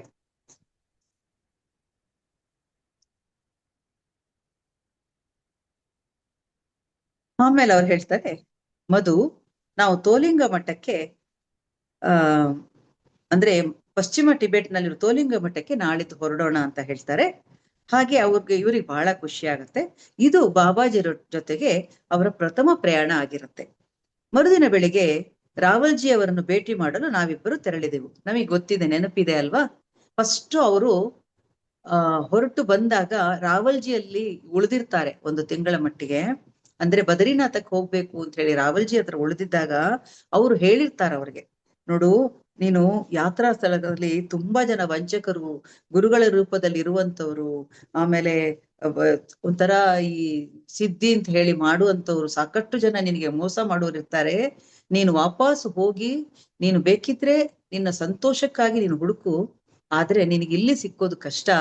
ನೀನು ವಾಪಸ್ ಹೋಗಿ ನಿನ್ನ ಸುಂದರವಾದ ಜೀವನವನ್ನು ಬೆಳೆಸ್ಕೋ, ಆಮೇಲೆ ಬೇಕು ಅಂತ ಹೇಳಿದ್ರೆ ನಿನಗೆ ಪುನಃ ನಿನ್ನ ವಯಸ್ಸು ಸಿಕ್ಕೋದಿಲ್ಲ ಅಂತ ಹೇಳಿ ಬುದ್ಧಿ ಹೇಳಿರ್ತಾರೆ. ಅವರೇ ರಾವಲ್ಜಿ. ಅಲ್ಲಿಗೆ ಇವರಿಬ್ಬರು ಹೋಗ್ತಾರೆ. ರಾವಲ್ಜಿ ಎದ್ದು ನಿಂತು ಕೈ ಜೋಡಿಸಿ ವಂದಿಸುತ್ತಾ, ನಮಸ್ತೆ, ದಯಮಾಡಿ ಬನ್ನಿ ಸ್ವಾಮಿ ಅಂತ ಆದರಿಸ್ತಾರೆ. ಇವರಿಗೆ ಆಶ್ಚರ್ಯ ಆಗುತ್ತೆ. ಅಂದ್ರೆ ಎಲ್ಲರೂ ಕೂಡ ಬಾಬಾಜಿಗೆ ಎಷ್ಟು ವಂದಿಸ್ತಾರೆ, ಎಷ್ಟು ಮಟ್ಟಿಗೆ ಅವರಿಗೆಲ್ಲ ಇವ್ರ ಬಗ್ಗೆ ಗೊತ್ತಿದೆ ಅಂತ ಹೇಳ್ತಾರೆ. ಆಮೇಲೆ ಇವರು ಮಲಯಾಳದಲ್ಲಿ ಅವ್ರ ಹತ್ರ ಮಾತಾಡ್ತಾರೆ. ಬಾಬಾಜಿ ಇವ್ರ ಹತ್ರ ಒಂದು ದಿವ್ಸನೂ ಮಲಯಾಳದಲ್ಲಿ ಮಾತಾಡಿರೋದಿಲ್ಲ, ಹಿಂದಿನಲ್ಲೇ ಮಾತಾಡ್ತಿರ್ತಾರೆ. ಇವ್ರಿಗೆ ಆಶ್ಚರ್ಯ ಆಗತ್ತೆ, ಇವ್ರಿಗೆ ಮಲಯಾಳನೂ ಬರುತ್ತಾ ಅಂತ ತುಂಬಾ ಆಶ್ಚರ್ಯ ಪಡ್ತಾರೆ. ಆವಾಗ ಬಾಬಾಜಿ ಹೇಳ್ತಾರೆ, ಹೌದು, ಅಂದ್ರೆ ಅವ್ರು ಹೇಳ್ತಾರೆ, ರಾವಲ್ಜಿ, ನಾನು ಇವನಿಗೆ ಮುಂಚೆನೆ ಹೇಳ್ದೆ ನೀನ್ ಹುಡ್ಕೊಂಡು ಹೋಗ್ಬೇಡ ಅಂತ, ಆದ್ರೆ ಅವನ ಪುಣ್ಯವಶಾತ್ ನೀವು ಅವ್ರಿಗೆ ಸಿಕ್ಕಿದ್ರಿ ಅಥವಾ ಅವನ್ ನಿಮಗ್ ಸಿಕ್ಕಿದ, ಅದು ಅವನ ಪುಣ್ಯ ಅಂತ ರಾವಲ್ಜಿ ಹೇಳ್ತಾರೆ. ಆಗ ಇವ್ರು ಹೇಳ್ತಾರೆ, ಬಾಬಾಜಿ ಹೇಳ್ತಾರೆ, ನಮ್ಮಿಬ್ಬರಿಗೆ ಹಳೆಯ ಸಂಬಂಧವಿದೆ, ನೀವು ಅವನಿಗೆ ಎಚ್ಚರಿಸಿದ್ದು ಒಳಿತೇ ಆಯ್ತು. ನಾಳೆ ಮುಂಜಾನೆ ನಾವು ತೋಲಿಂಗ ಮಠದ ಕಡೆಗೆ ತೆರಳಲಿದ್ದೇವೆ, ಕೊಂಚ ನಿಮ್ಮ ನೆರವಿನ ಅಗತ್ಯವಿದೆ ಅಂತ ಹೇಳ್ತಾರೆ ಇವರು. ಯಾಕಂದ್ರೆ ಅಷ್ಟು ಸುಲಭ ಅಲ್ಲ ಅಲ್ಲಿಗೆ ಹೋಗೋದು ಅಂತ ಹೇಳ್ತಾರೆ. ಹಾಗಾಗಿ ನಿಮ್ಮ ಸೇವೆಗೆ ಸಿದ್ಧ ಅಂತ ಹೇಳ್ತಾರೆ ರಾವಲ್ಜಿ. ಆ ರಾತ್ರಿಯನ್ನು ವ್ಯಾಸ ಗುಹೆಯಲ್ಲಿ ಕಳೆದು ಮರುದಿನ ಬೆಳಗಾಗುತ್ತಲೇ ಮಾನಾ ಪಾಸ್ ದಿಕ್ಕಿನಲ್ಲಿ ಹೆಜ್ಜೆ ಹಾಕತೊಡಗಿದೆವು.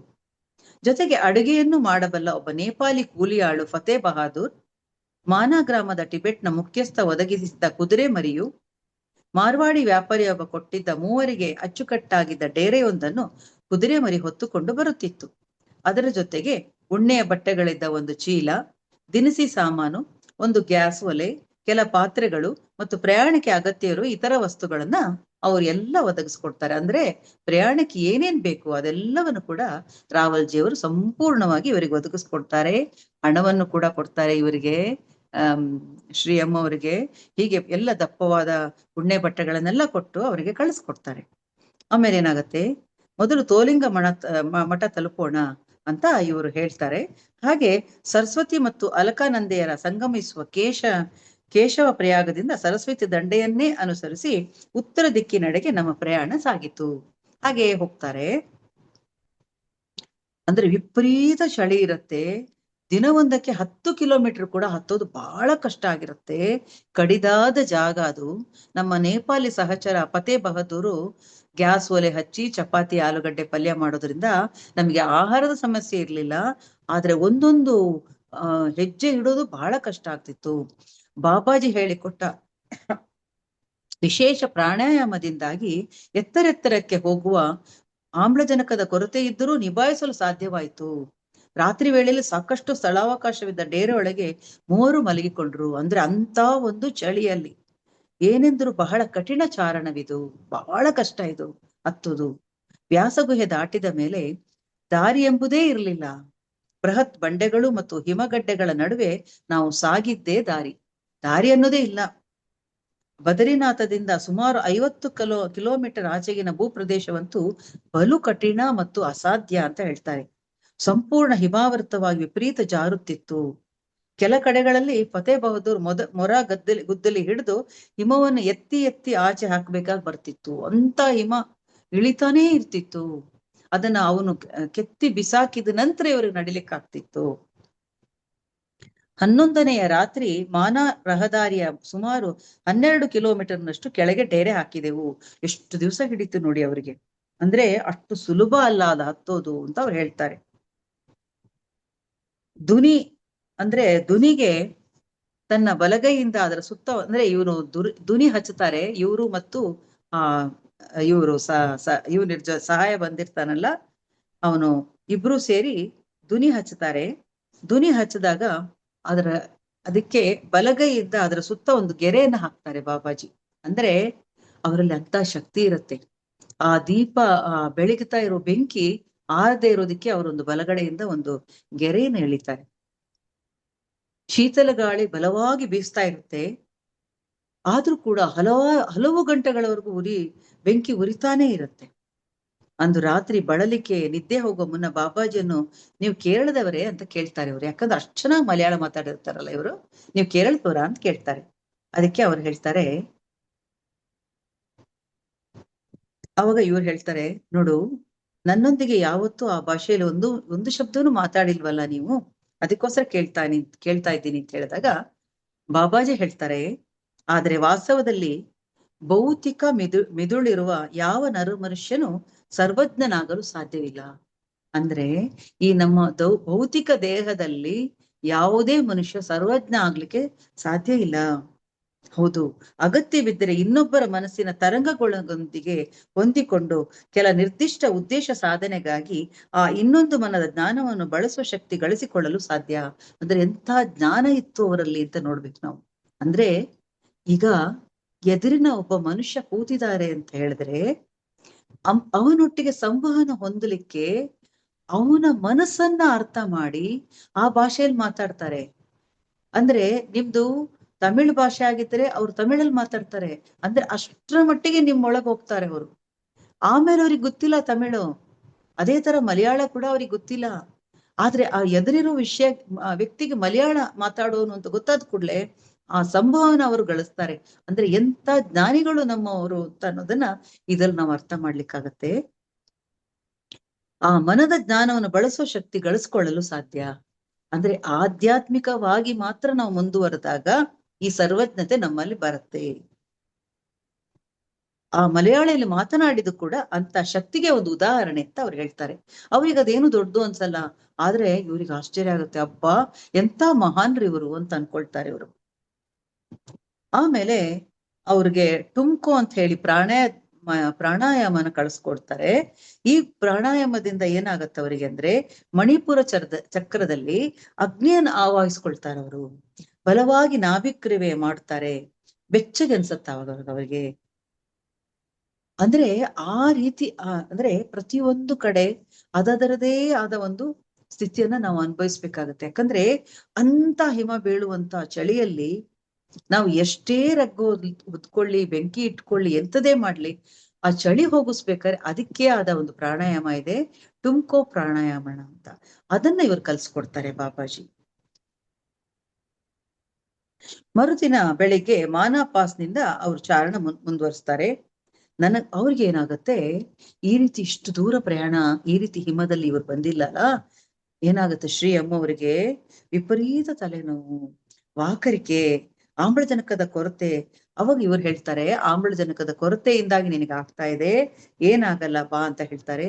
ಫತೇ ಬಹದ್ದೂರ್ಗೂ ಕೂಡ ಸ್ವಲ್ಪ ತಲೆನೋವು ಎಲ್ಲ ಶುರುವಾಗತ್ತೆ.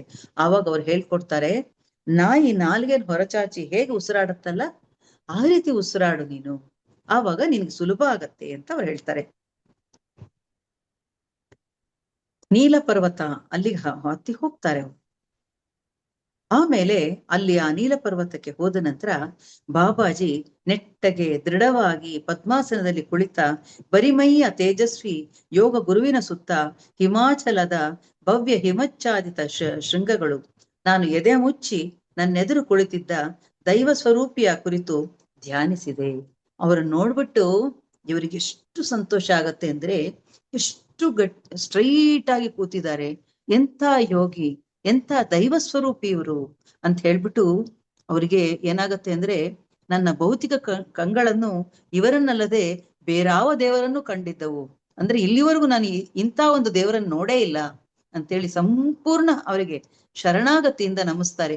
ಎಂಥ ದೈವದ ಮುಂದೆ ನಾನು ಕೂತಿದ್ದೀನಿ ಅಂತ ಹೇಳಿ ತುಂಬಾ ಆನಂದ ಪಡ್ತಾರೆ ಅವರು. ಆನಂದ ಪಡ್ತಾ ಆಮೇಲೆ ಸ್ವಲ್ಪ ಹೊತ್ತಿಗೆ ಅವ್ರ ತಲೆನೋವೇ ಹೊಟ್ಟೋಗ್ಬಿಡತ್ತೆ. ಅವರ ಮನಸ್ಸಲ್ಲಿ ಶಾಂತವಾದ ಭಾವ ಹರಡುತ್ತೆ. ಕೊರೆಯುವ ಚಳಿ ಕೂಡ ಅವ್ರಿಗೆ ಗೊತ್ತಾಗೋದೇ ಇಲ್ಲ.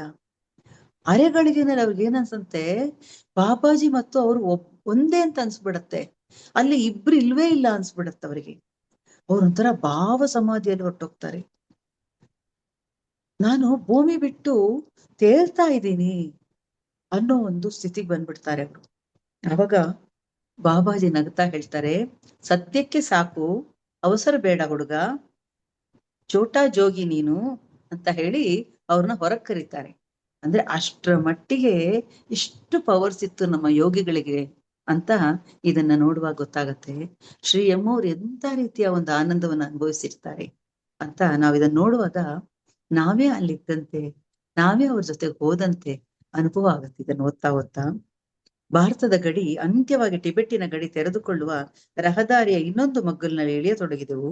ಚಳಿ ಹೆಚ್ಚುತ್ತಲೇ ಇತ್ತು. ಹೀಗೆ ಈ ಚಳಿನಲ್ಲಿ ಅವರು ಮುಂದುವರಿಸ್ತಾ ಹೋಗ್ತಾರೆ ಅವರ ಪ್ರಯಾಣವನ್ನ. ಹಾಗೆ ಹೋಗ್ತಾ ಇರ್ಬೇಕಾದ್ರೆ ಮರುದಿನ ತೋಲಿಂಗ ಮಠದ ಕಡೆಗೆ ನಮ್ಮ ಪಯಣ. 6 ದಿನದ ಮನೋಹರ ಪಯಣದ ತುದಿಯಲ್ಲಿ ಅಂತೂ ತೋಲಿಂಗ ಮಠ ಸೇರಿದೆವು. ಬದರೀನಾಥದಿಂದ ಇಲ್ಲಿಗೆ ತಲುಪಲು ಒಟ್ಟು 21 ದಿನ ಹಿಡಿದಿತ್ತು ನೋಡಿ ಅವರಿಗೆ. ಅಷ್ಟು ದೂರಕ್ಕೆ ಬರ್ಬೇಕಾದ್ರೆ ಎಷ್ಟು ಅಸಾಧ್ಯ ಅನ್ನೋದು ತಿಳ್ಕೊಳ್ಬೇಕು ನಾವ್ ಇದರಲ್ಲಿ. ಬಂದವರಿಗೆ ಮೊಟ್ಟ ಮೊದಲಿಗೆ ಗೋಚರಿಸಿದ್ದೆ ಬೌದ್ಧ ಮಠದಷ್ಟೇ ಎತ್ತರವಾದಲ್ಲಿ ಭವ್ಯಾಕಾರದ ಬುದ್ಧ. ಅಲ್ಲೇ ಹತ್ತಿರದಲ್ಲಿ ತಂಗಲು ನಮಗೆ ಅವಕಾಶ ಸಿಕ್ಕಿತು. ಬಾಬಾಜಿ ನಮ್ಮನ್ನು ಮಠದ ಸುತ್ತ ಕರೆದೊಯ್ದರು. ಇದಾದ ನಂತರ ಹಿಮಾಲಯದಲ್ಲಿ ಇರುವವರೆಗೆ ನಿನಗೆ ಈ ಓಲೆಯನ್ನು ಧರಿಸ್ಕೊಳ್ಬೇಕು ನೀನು ಅಂತ ಹೇಳಿ ಅವರ ಕಿವಿ ಚುಚ್ಚಿ ಇವರಿಗೆ ಓಲೆಯನ್ನು ಹಾಕ್ತಾರೆ. ನೀನು ಬಯಲಿಗೆ ಮರಳಿದ ನಂತರ, ಅಂದ್ರೆ ನಿನ್ನ ಊರಿಗೆ ಹೋದ ನಂತರ ಇದನ್ನು ತೆಗೆದ್ಬಿಡು ಅಂತ ಹೇಳ್ತಾರೆ. ರಾತ್ರಿ ದುನಿಯ ಸಮಕ್ಷಮದಲ್ಲಿ ನಾಥ ಸಂಪ್ರದಾಯದ ಗುಪ್ತ ಮಂತ್ರದ ದೀಕ್ಷೆ ನನಗಾಯ್ತು. ಇವರಿಗೆ ನಾಥ ಪಂಥದವರಿಗೆ ಒಂದು ಗುಪ್ತ ಮಂತ್ರ ಇರುತ್ತೆ, ಅದನ್ನ ಇವರಿಗೆ ದೀಕ್ಷೆ ಕೊಡ್ತಾರೆ. ನುರಿತವರಂತೆ ನನ್ನ ಕಿವಿ ಹಾಲೆ ಚುಚ್ಚಿದರು ಬಾಬಾಜಿ. ಅವರೇ ಒಂದು ಕಿವಿ ವಾಲೆ ಚುಚ್ತಾರೆ. ತಾಮ್ರದ ಓಲೆ ಧರಿಸಿಕೊಂಡು ಯೋಗಿಯಂತೆ ಕಾಣುವ ನನ್ನ ಮಹದಾಸೆ ಈಡೇರಿತು. ಅವ್ರಿಗೆ ಬಹಳ ಖುಷಿಯಾಗೋಗ್ಬಿಡುತ್ತೆ. ಆ ರೀತಿನಲ್ಲಿ ನಾನು ತುಂಬಾ ಆಸೆ ಇರುತ್ತೆ ಅವರಿಗೆ, ಅವರ ವಾಲೆ ನೋಡ್ಬಿಟ್ಟು ನಾನು ಹಾಕೊಳ್ಬೇಕು ಅಂತ. ಅವರ ನನ್ನ ಯೋಗಿಯಂತೆ ಕಾಣುವ ನನ್ನ ಆಸೆ ಮಹದಾಸೆ ಈಡೇರ್ತು ಅಂತ ಹೇಳ್ತಾರೆ. ಆವಾಗ ಇವ್ರು ಹೇಳ್ತಾರೆ, ನೀನು ಯಾವಾಗ್ಲೂ ಧ್ವನಿ ಹಚ್ಬೇಕಂತಿಲ್ಲ. ಶಿವರಾತ್ರಿ, ಗುರುಪೂರ್ಣಿಮೆ ಅಂತ ಒಂದು ವಿಶೇಷ ಸಂದರ್ಭಗಳಲ್ಲಿ ಬಿಟ್ರೆ ಬೇರೆ ಸಮಯದಲ್ಲಿ ಧ್ವನಿ ಹಚ್ಚುವ ಅಗತ್ಯ ಇಲ್ಲ. ನೀನು ಬಯಲಿಗೆ ಹಿಂದಿರದ ಮೇಲೆ ಈ ತಾಮ್ರದ ಓಲೆಗಳನ್ನು ತೆಗೆದಿಟ್ಬಿಡಬೇಕಿದ್ರೆ ಅಂತ ಹೇಳ್ತಾರೆ ಅವರು.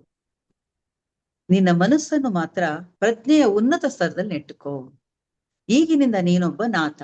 ಯಾವತ್ತೂ ನೀನು ಪ್ರತಿ ಕ್ಷಣದಲ್ಲೂ ಕೂಡ ಪ್ರಜ್ಞೆಯಿಂದ ಕೆಲಸವನ್ನ ಮಾಡು. ಯಾವುದೇ ಕೆಲಸ ಮಾಡ್ಬೇಕಾದ್ರೆ ಪ್ರಜ್ಞೆಯಿಂದ ಮಾಡು. ನೀನು ಇವಾಗ ನಾಥ ಪಂಥದವನು. ನಮ್ಮ ಪರಂಪರೆಯಲ್ಲಿ ನೀನು ಮಧುಕರನಾಥ. ಇನ್ಮೇಲೆ ನೀನು ಎಂ ಎಂದು ಕರೆಯಲ್ಪಡುವೆ ಅಂತ ಅವ್ರು ಹೇಳ್ತಾರೆ. ನಮ್ಮ ಪರಂಪರೆಯ ಮಧುಕರನಾಥ ನೀನು, ಇನ್ಮೇಲೆ ನಿನ್ನನ್ನ ಎಂ ಅಂತ ಕರೀತಾರೆ ಅಂತ ಅವ್ರು ಹೇಳ್ತಾರೆ. ಅಂದ್ರೆ ನಮ್ಗೆ ಹೇಗೆ ಶ್ರೀ ಎಂ ಆದ್ರವರು ಅನ್ನೋದನ್ನ ಇದರಲ್ಲಿ ನಾವು ನೋಡ್ತೀವಿ. 3 ದಿನಗಳ ವಿಶ್ರಾಂತಿಯ ನಂತರ ಪೂರ್ವಾಭಿಮುಖವಾಗಿ ಕೈಲಾಸದ ಕಡೆಗೆ ನಡೆಯತೊಡಗಿದೆವು. 3 ದಿನಗಳಲ್ಲಿ ದಾಪಾಗ್ರಾಮ ತಲುಪಿದೆವು. ಅಲ್ಲೊಂದು ಬೌದ್ಧ ದೇಗುಲ ಮತ್ತು ಲಾಮಾಗಳ ಮಠ ಇತ್ತು. ಅನಿರೀಕ್ಷಿತವಾಗಿ ಪುನಃ ಅವರ ಆರೋಗ್ಯ ಕೆಟ್ಟು ಬಿಡುತ್ತೆ. ಭಯಂಕರ ಜ್ವರ, ರಗ್ಗುಗಳನ್ನು ಹೊದಿಸಿ ಬೆಂಕಿ ಹತ್ತಿರವೇ ಮಲಗಿಸಿದ್ರು ಕೂಡ ಅವ್ರಿಗೆ ಬಿಟ್ಟು ಜ್ವರ ಜೋರಾಗಿ ಬರಕ್ ಶುರುವಾಗುತ್ತೆ. ತಲೆನೋವು ಬರುತ್ತೆ. ಸುತ್ತಿಗೆಯಿಂದ ಯಾರೋ ತಲೆ ಮೇಲೆ ಹೊಡೆಯುವಷ್ಟು ಅವರಿಗೆ ಜ್ವರ, ಮಲ್ಕೊಳಕ್ ಏಳ್ಲಿಕ್ಕೆ ಆಗಲ್ಲ ಆ ರೀತಿ. ಒಂದ್ ರಾತ್ರಿ ಅವರು ಕೆಂಡಾಮಂಡಲ ಜ್ವರದಿಂದಾಗಿ ಅರೆಪ್ರಜ್ಞಾವಸ್ಥೆಯಲ್ಲಿ ಡೇರೆಯಲ್ಲಿ ಒಬ್ಬರೇ ಮಲಗಿರ್ತಾರೆ.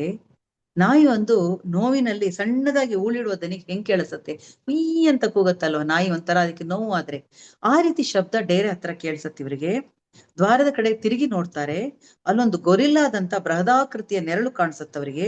ಇವರಿಗೆ ಭಯ ಆಗ್ಬಿಡತ್ತೆ. ಅದು ಭ್ರಮೇಣ ಅಂತ ನೋಡ್ತಾರೆ, ಅಲ್ಲ ನಿಜ. ಗೊಂದಲ ಕೊಡ್ತಾರೆ, ಕಿರ್ಚ್ಕೊಳ್ಬೇಕು ಅನ್ಕೊಳ್ತಾರೆ. ಅವ್ರಿಗೆ ಕಂಠದಿಂದ ಸದ್ದೇ ಬರೋದಿಲ್ಲ. ಭಯದಿಂದ ಕಂಪಿಸ್ತಾ ಇರ್ತಾರೆ ಅವರು.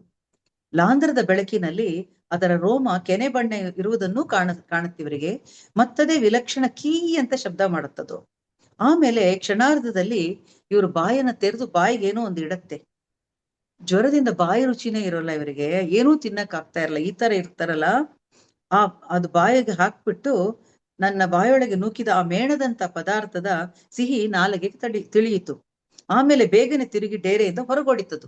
ಇವ್ರ ಬಾಯೊಳಗೆ ಏನೋ ಒಂದು ಹಾಕ್ಬಿಟ್ಟು ಅದು ಒಂಥರ ಸಿಹಿಯಾಗಿತ್ತು, ಮೇಣದಂತ ಇತ್ತಂತೆ. ಆಮೇಲೆ ಅದು ಡೇರೆಯಿಂದ ಹೊರಟೋಯ್ತು. ಅವಾಗ ಫತೇ ಬಹದ್ದೂರ್ ಒಳಗಡೆ ಓಡಿ ಬಂದ. ಪರ್ವತ ಮಾನವ ಅನ್ಕೊಂಡು ಅವ್ನು ಬರ್ತಾರೆ. ನೀವು ಸೌಖ್ಯವಾಗಿದ್ದಿರ್ತಾನೆ ಅಂತ ಬಂದು ನೋಡ್ತಾನೆ ಅವನು. ಮಾರನೇ ದಿನ ಬೆಳಿಗ್ಗೆ ಪ್ರಯಾಣಕ್ಕೆ ಯೋಗ್ಯವಾಗಷ್ಟು ಗುಣವಾಗ್ಬಿಟ್ಟಿರ್ತಾರೆ ಇವ್ರು. ನೋಡಿ ಹೇಗೆ ನಾವು ಯಾವ ಒಂದು ಗುರಿ ಇಟ್ಕೊಂಡು ಹೋಗ್ತೀವಿ, ಆ ಸಾಧಕರಿಗೆ ಎಲ್ಲಾ ರೀತಿ ಸಹಾಯ ಆಗುತ್ತೆ ಅನ್ನೋದಕ್ಕೆ ಇದನ್ನ ಏತಿ ಅಥವಾ ಪರ್ವತ ಮಾನವ ಏನ್ ಬೇಕಾದ್ರೆ ಹೇಳ್ಬೋದು, ಅದು ಅವರವರ ಕಲ್ಪನೆಗೆ ಬಿಟ್ಟಿದ್ದು ಅಂತ ಹೇಳಿ ಬಾಬಾಜಿ ಹೇಳ್ತಾರೆ. ಇವ್ರು ಕೇಳ್ತಾರೆ ಬಾಬಾಜಿನ, ಆಗಾರ ಹೇಳ್ತಾರೆ ಅದು ಅವರವರ ಕಲ್ಪನೆಗೆ ಬಿಟ್ಟಿದ್ದು, ಬಟ್ ಇಲ್ಲಿ ಎಲ್ಲವೂ ಇದೆ, ಅದು ಏನಾಗಿದೆ ಅದು ನಿನ್ನ ಒಳ್ಳೇದಕ್ಕೆ ಆಗಿದೆ ಅಂತ ಹೇಳ್ತಾರೆ. ಹಾಗೆ ಅವ್ರೇನ್ ಮಾಡ್ತಾರೆ, ಬಾಬಾಜಿ ಶುಶ್ರೂಷೆಯಿಂದ ಅದಾದ್ಮೇಲೆ ಬದರಿನಾಥ ತಲುಪಿದ್ರೊಡನೆ ಕುದುರೆ ಮರಿಯನ್ನು ಡೇರೆಯನ್ನು ಹಿಂತಿರುಗಿಸಿ ಫತೇ ಬಹದ್ದೂರ್ಗೆ ವಿದಾಯ ಹೇಳ್ತಾರೆ. ಅವನಿಗೆ ಬಾಬಾಜಿಯಿಂದ ಕೈ ತುಂಬಾ ದುಡ್ಡು ಕೊಡ್ತಾರೆ. ಬಾಬಾಜಿ ಮತ್ತು ಇವ್ರನ್ನ ಬಿಟ್ಟು ಹೋಗಕ್ಕೆ ಫತೇ ಬಹದ್ದೂರ್ಗೆ ಇಷ್ಟವೇ ಆಗೋದಿಲ್ಲ. ಆದ್ರೆ ಅವನ ಕರ್ತವ್ಯ ಬೇರೆ ಆಗಿರೋದ್ರಿಂದ ಅವನು ವಾಪಸ್ ಹೋಗ್ತಾನೆ. ಇವ್ರು ವಾಪಸ್ ಮರಳಿ ಬರ್ತಾರೆ. ಮರಳಿ ಬಂದ ನಂತರ ಬಾಬಾಜಿಯ ಶುಶ್ರೂಷೆಯಿಂದ ನಾನು ಚೇತರಿಸಿಕೊಂಡೆ. ಕೆಲವೊಮ್ಮೆ ಅವರು ನನಗಾಗಿ ವಿಶೇಷ ಆಹಾರವನ್ನು ತಂದು ಕೊಡ್ತಾ ಇದ್ರು. 2 ವಾರಗಳಲ್ಲಿ ನಾನು ಮತ್ತೆ ಮೊದಲಿನಂತಾದೆ ಅಂತ ಅವ್ರು ಹೇಳ್ತಾರೆ. ಚಳಿಯ ಒಂದು ಮುಂಜಾನೆ ಪಾಂಡುಕೇಶ್ವರದ ಬಳಿ ಇರುವ ಗೋವಿಂದ ಘಾಟಿಗೆ ಬಾಬಾಜಿಯು ನಾನು ಹೊರಟೆವು. ಈ ಬಾರಿ ನಾನು ಆರೋಗ್ಯವಾಗಿದ್ದರಿಂದ ಬಿರುಸಿನಿಂದ ನಡೆಯುತ್ತಿದ್ದೆ. ಬಾಬಾಜಿಯನ್ನು ಸುಲಭವಾಗಿ ಹಿಂಬಾಲಿಸಲು ಸಾಧ್ಯವಾಯಿತು. ಈಗ ನನಗೆ ಚಪ್ಪಲಿ ಅಗತ್ಯವಿರಲಿಲ್ಲ. ಇದು ತುಂಬಾ ಮುಖ್ಯ. ಯಾಕೆಂದ್ರೆ ಗುರುವು ಶಿಷ್ಯನು ಬರಿಗಾಲಕ್ಕೆ ನಡೆದವು ಅಂದ್ರೆ ಫಸ್ಟ್ ಅವರಿಗೆ ಎಷ್ಟು ಕಷ್ಟ ಆಗಿರುತ್ತೆ ನಡೆಯಕ್ಕೆ ಅಂತಂದ್ರೆ, 15 ದಿವಸ ಅವ್ರ ಚಪ್ಪಲಿ ಕಿತ್ತೋಗಿ ಬರಿಕಾಲಲ್ಲಿ ನಡೆದು 15 ದಿವಸ ಅವರಿಗೆ ಕಾಲಲ್ಲಿ ನಡೆಯಕ್ಕೆ ಆಗಲ್ಲ ಅಂತ ಅವಸ್ಥೆ ಆಗಿರುತ್ತೆ ಅವರಿಗೆ. ಇವಾಗ ಗುರು ಎಷ್ಟು ಫಾಸ್ಟ್ ಆಗಿ ನಡೀತಾರಲ್ಲ, ಅಷ್ಟೇ ಫಾಸ್ಟ್ ಆಗಿ ಇವರು ಅಷ್ಟೇ ವೇಗದಲ್ಲಿ ಬರೀ ಕಾಲಲ್ಲಿ ಅವ್ರ ಜೊತೆಗೆ ನಡೀತಾರೆ. ಅಂದ್ರೆ ಎಷ್ಟು ಮಟ್ಟಿಗೆ ಅವರು ಬದಲಾವಣೆಯನ್ನು ಹೊಂದಿದ್ರು ಅನ್ನೋದನ್ನ ಅವ್ರು ಹೇಳ್ತಾರೆ. ಆಮೇಲೆ ಎಲ್ಲಿ ಆಹಾರ ಸಿಕ್ಕತ್ತೆ ಊಟ ಮಾಡೋದು, ಇಲ್ಲದ್ರೆ ಉಪವಾಸ ಇರೋದು, ಇದನ್ನೆಲ್ಲ ಕಲಿತಾ ಬರ್ತಾರೆ. ಅಂದ್ರೆ ಇದೆಲ್ಲ ಕೂಡ ನಾವು ಅಲ್ಲಿ ಮೇಲೆ ಹೋಗ್ತಾ ಒಂದೊಂದು ಕಲಿಯುವಂಥದ್ದು, ಅಂದ್ರೆ ಗುರುವಿನಿಂದ ಕಲಿಯುವಂಥದ್ದು ಎಷ್ಟೊಂದು ಇರತ್ತೆ ಅನ್ನೋದನ್ನ ಇವರು ಪ್ರತಿಯೊಂದನ್ನು ಅವ್ರು ಕಲ್ತಾಗ ಅವ್ರಿಗೆ ಬಹಳ ಖುಷಿ ಆಗತ್ತೆ. ಯಾಕಂದ್ರೆ ನಾನು ಅವ್ರ ಜೊತೆಗೆ ನಡೆದು ಬಿಟ್ನಲ್ಲ ಅಂತ ಹೇಳಿ ತುಂಬಾ ಸಂತೋಷ ಪಡ್ತಾರೆ ಅವರು. ಇದಾದ್ಮೇಲೆ ಕೇದಾರನಾಥ ಅನುಭವ ಸೆಲೆಗಳ ಸ್ಫುರಣ ಅಂತ ಅವ್ರು ಹೇಳ್ತಾರೆ. ಕೇದಾರನಾಥಕ್ಕೆ ಹೋಗ್ತಾರೆ ಅವರು. ಕೇದಾರನಾಥಕ್ಕೆ ಹೋಗ್ತಾ ಇರುವಾಗ ಅವ್ರಿಗೇನಾಗತ್ತೆ, ಅಲ್ಲಿ ಬಾಬಾಜಿ 4 ದಿನಗಳ ಮಟ್ಟಿಗೆ ಗುರುವಿನ ಜೊತೆಗಿರಲು ಇದೀಗ ನಾನು ಒಂದೆಡೆಗೆ ಹೋಗಬೇಕಿದೆ ಅಂತ ಹೇಳ್ತಾರೆ. ಯಾರು?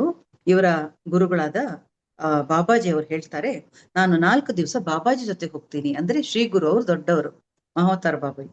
ಅಲ್ಲಿಗೆ ಹೋಗ್ತಾ ಇದ್ದೀನಿ ನಾನು. ನಿನ್ನನ್ನು ಜೊತೆಗೆ ಕರೆದುಕೊಂಡು ಹೋಗಲ್ಲ ನಾನೀಗ. ನಾಳೆ ಬೆಳಿಗ್ಗೆ ಶ್ರೀ ಗುರು ಬಾಬಾಜಿ ಕಳಿಸುವ 3 ಇಲ್ಲಿಗೆ ಬರ್ತಾರೆ. 3 ಜನ ಇಲ್ಲಿಗೆ ಬರ್ತಾರೆ. ಇಲ್ಲಿ ಬಹು ಆಯಾಮಗಳಿಗೆ ತಲುಪಲು ನಿನ್ನನ್ನು ಮಿದುಳನ್ನು ಹಿಗ್ಗಿಸುವ ತೆರೆಯುವ ಒಂದು ನಿರ್ದಿಷ್ಟ ಪ್ರಕ್ರಿಯೆಗೆ ನಿನ್ನನ್ನು ಒಳಪಡಿಸಲು ಒಂದು ಗುಪ್ತ ಸ್ಥಳಕ್ಕೆ ಕರೆದೊಯ್ತಾರೆ ಅವರು. ನೀನಿಲ್ಲಿರು, 3 ಜನ ಬರ್ತಾರೆ. ನಿನ್ನನ್ನ ಇನ್ನೂ ಒಂದು ರೀತಿಯಲ್ಲಿ ಬೆಳವಣಿಗೆ ತರಲಿಕ್ಕಾಗಿ ನಿನ್ನನ್ನು ಕರ್ಕೊಂಡು ಹೋಗ್ತಾರೆ. ನಿನಗೆ ಮತ್ತು ನನಗಷ್ಟೇ ತಿಳಿದಿರುವ ರಹಸ್ಯ ಶಬ್ದವನ್ನು ಅವರು ನಿನ್ನ ಕಿವಿಯಲ್ಲಿ ಹೇಳ್ತಾರೆ, ಕಿವಿಯಲ್ಲಿ ಉಸಿರುತ್ತಾರೆ. ನೀನು ಅದರೊಂದಿಗೆ ಸುರಕ್ಷಿತವಾಗಿ ಹೋಗ್ಬೋದು, ಅವರೊಂದಿಗೆ ಸುರಕ್ಷಿತವಾಗಿ ಹೋಗ್ಬೋದು ನೀನು. ನಾನು ಅಲ್ಲಿರೋವರೆಗೆ ನೀನು ಸಾಧನೆ ಮುಂದುವರ್ಸು. ಇಂದು ರಾತ್ರಿ ಯಥೇಚ್ಛ ನೀರನ್ನಲ್ಲದೆ ಇನ್ನೇನು ಸೇವಿಸ್ಬೇಡ. ನೀರು ಮಾತ್ರ ಕುಡಿಯುವತ್ ರಾತ್ರಿ, ಇನ್ನೇನು ಸೇವಿಸ್ಬೇಡ. ಅಷ್ಟು ಹೇಳಿ ಅಕ್ಕರೆಯಿಂದ ಒಮ್ಮೆ ನನ್ನ ತಲೆ ಮುಟ್ಟಿ ಅಲ್ಲಿಂದ ಹೊರಟರು ಬಾಬಾಜಿ. ಆವಾಗ ಇವ್ರು ಕೇಳಬೇಕು ಅನ್ಸತ್ತೆ, ಆದ್ರೆ ಏನು ಕೇಳಕ್ ಆಗೋದಿಲ್ಲ. ಯಾಕಂದ್ರೆ ಅವ್ರ ಅಕ್ಕರೆ ಪ್ರೀತಿಯನ್ನ ನೋಡಿದಾಗ ಅವ್ರು ಎಷ್ಟು ಪ್ರೀತಿಯಿಂದ ಮಾಡ್ತಾ ಇದ್ದಾರೆ ಅಂತ ಇವ್ರಿಗೇನು ಕೇಳಲಿಕ್ ಮನ್ಸಾಗೋದಿಲ್ಲ. ಮಾರನೇ ಬೆಳಿಗ್ಗೆ ಅವರು ಹೇಳಿದಂತ 3 ಜನ ಬರ್ತಾರೆ. 3 ಜನ ಬಂದಾಗ 3 ಒಕ್ಕರಲಿನಿಂದ ಮೃದುವಾಗಿ ದೃಢವಾಗಿ ಹಿಂದಿಯಲ್ಲಿ, ಮಧು, ಒಂದು ನಿರ್ದಿಷ್ಟ ಪ್ರಕ್ರಿಯೆಗಾಗಿ ನಿನ್ನನ್ನು ಗುಟ್ಟಾದ ಸ್ಥಳವೊಂದಕ್ಕೆ ಕರೆದೊಯ್ಯಲು ನಮ್ಮನ್ನು ಕಳಿಸಲಾಗಿದೆ, ನಮ್ಮೊಂದಿಗೆ ಬಾ ಅಂತ ಹೇಳ್ತಾರೆ. ಆಗ ಇವ್ರು ಕೇಳ್ತಾರೆ, ಬಾಬಾಜಿ ನನಗೆ ಕೊಟ್ಟಿದ್ದ ರಹಸ್ಯ ಶಬ್ದ ಹೇಳಿ ನೋಡೋಣ ಅಂತ ಹೇಳ್ತಾರೆ. ಆಗ ಅವರು 3 ಜನ ಕೂಡ ಅವರ ಕಿವಿಯಲ್ಲಿ ಪಿಸುಗುಟ್ತಾರೆ ಆ ಶಬ್ದವನ್ನು. ಆ ಶಬ್ದ ಕೇಳಿದ ಕೂಡಲೇ ಇವರು ಅವ್ರ ಜೊತೆಗೆ ಹೊರಡ್ತಾರೆ. ಬೆಟ್ಟದಿಂದ ಕೆಳಗಿಳಿದು ದೇವಸ್ಥಾನ ದಾಟಿ ಅದರ ಹಿಂಭಾಗದಲ್ಲಿ ನಾವು ಮುಂದುವರೆದವು. ಒಂದೆಡೆ ಅವರು ಆದಿಶಂಕರರು ನಿಗೂಢ ಹಾದಿ ಹಿಡಿದು ಶ್ರೀ ಗುರುವನ್ನು ಭೇಟಿ ಮಾಡಲು ತೆರಳಿದ್ದು ಇಲ್ಲಿಂದಲೇ ಅಂತ ಅವ್ರು ಹೇಳ್ತಾರೆ. ಆ ಬಳಿಕ ಜನರು ಅವ್ರ ನೋಡ್ಲೇ ಇಲ್ಲ. ಆ ಜಾಗದಲ್ಲಿ ಶಂಕರಾಚಾರ್ಯರು ಲಾಸ್ಟ್ ಕಂಡಿದ್ದು.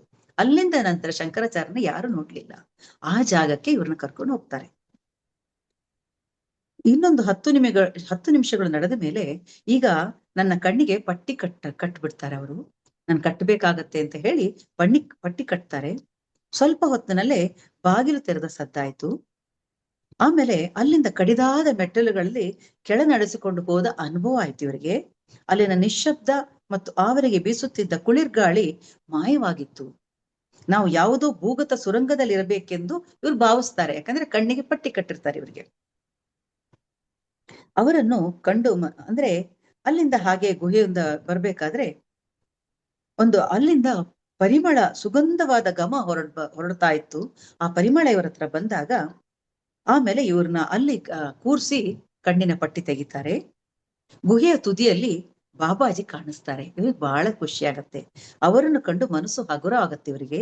ಭಯ ಪಡಬೇಡ, ನಿನ್ನ ಮಿದುಳಿನ ಕೆಲ ಕೇಂದ್ರಗಳನ್ನು ಜಾಗೃತಗೊಳಿಸಬೇಕಾಗಿದೆ. ಹೆಚ್ಚು ಸಮಯವಿಲ್ಲದ ಕಾರಣ ಧ್ಯಾನದ ಹೊರತಾಗಿ ಬೇರೆ ಮಾಧ್ಯಮಗಳಿಂದ ಅದಾಗಬೇಕಿದೆ. ಅಂದ್ರೆ ಈ ಭೌತಿಕ ದೇಹದಲ್ಲಿ ಧ್ಯಾನ ಮಾಡ್ತಾ ನಾವು ಅನುಭವಿಸುವಂಥದ್ದು ಸ್ವಲ್ಪ ಮಟ್ಟಿಗೆ ಮಾತ್ರ. ಆದ್ರಿಂದ ಕೆಲವೊಂದು ಪ್ರಕ್ರಿಯೆಗಳನ್ನ ನಾವು ಮಾಡ್ಲೇಬೇಕಾಗತ್ತೆ ಅಂತ ಹೇಳ್ತಾ ಅವ್ರೇನ್ ಮಾಡ್ತಾರೆ,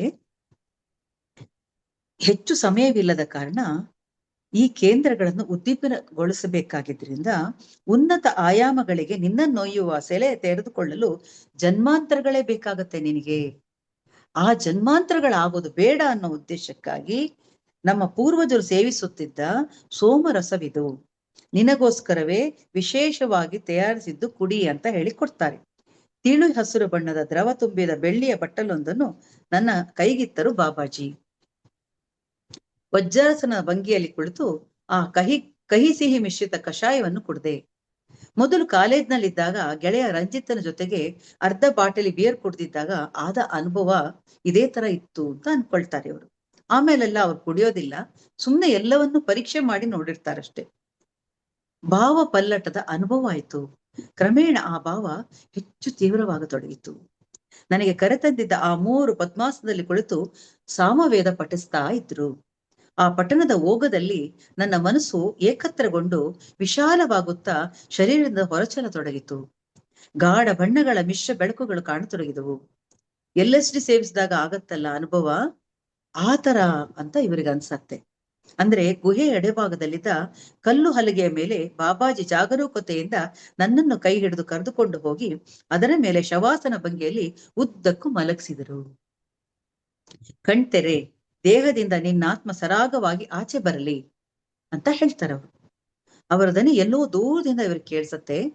ಕ್ಷಣಾರ್ಧದಲ್ಲಿ ನಾನು ಗುಹೆಯ ಎಡಭಾಗದ ಗೋಡೆಯ ಬಳಿ ನಿಂತುಕೊಂಡು ಕಲ್ಲಿನ ಹಲಗೆಯ ಮೇಲೆ ಮೈ ಚಾಚಿ ಶವದಂತೆ ಮಲಗಿದ್ದ ನನ್ನ ದೇಹವನ್ನು ದಿಗ್ಭ್ರಾಂತನಾಗಿ ನೋಡ್ತಾ ಇದ್ದೆ. ಅವರ ದೇಹ ಹಲಗೆ ಮೇಲೆ ಮಲಗಿದೆ. ಅವರು ದೂರ ನಿಂತ ಅವರ ದೇಹವನ್ನು ನೋಡ್ತಾ ಇದ್ದಾರೆ.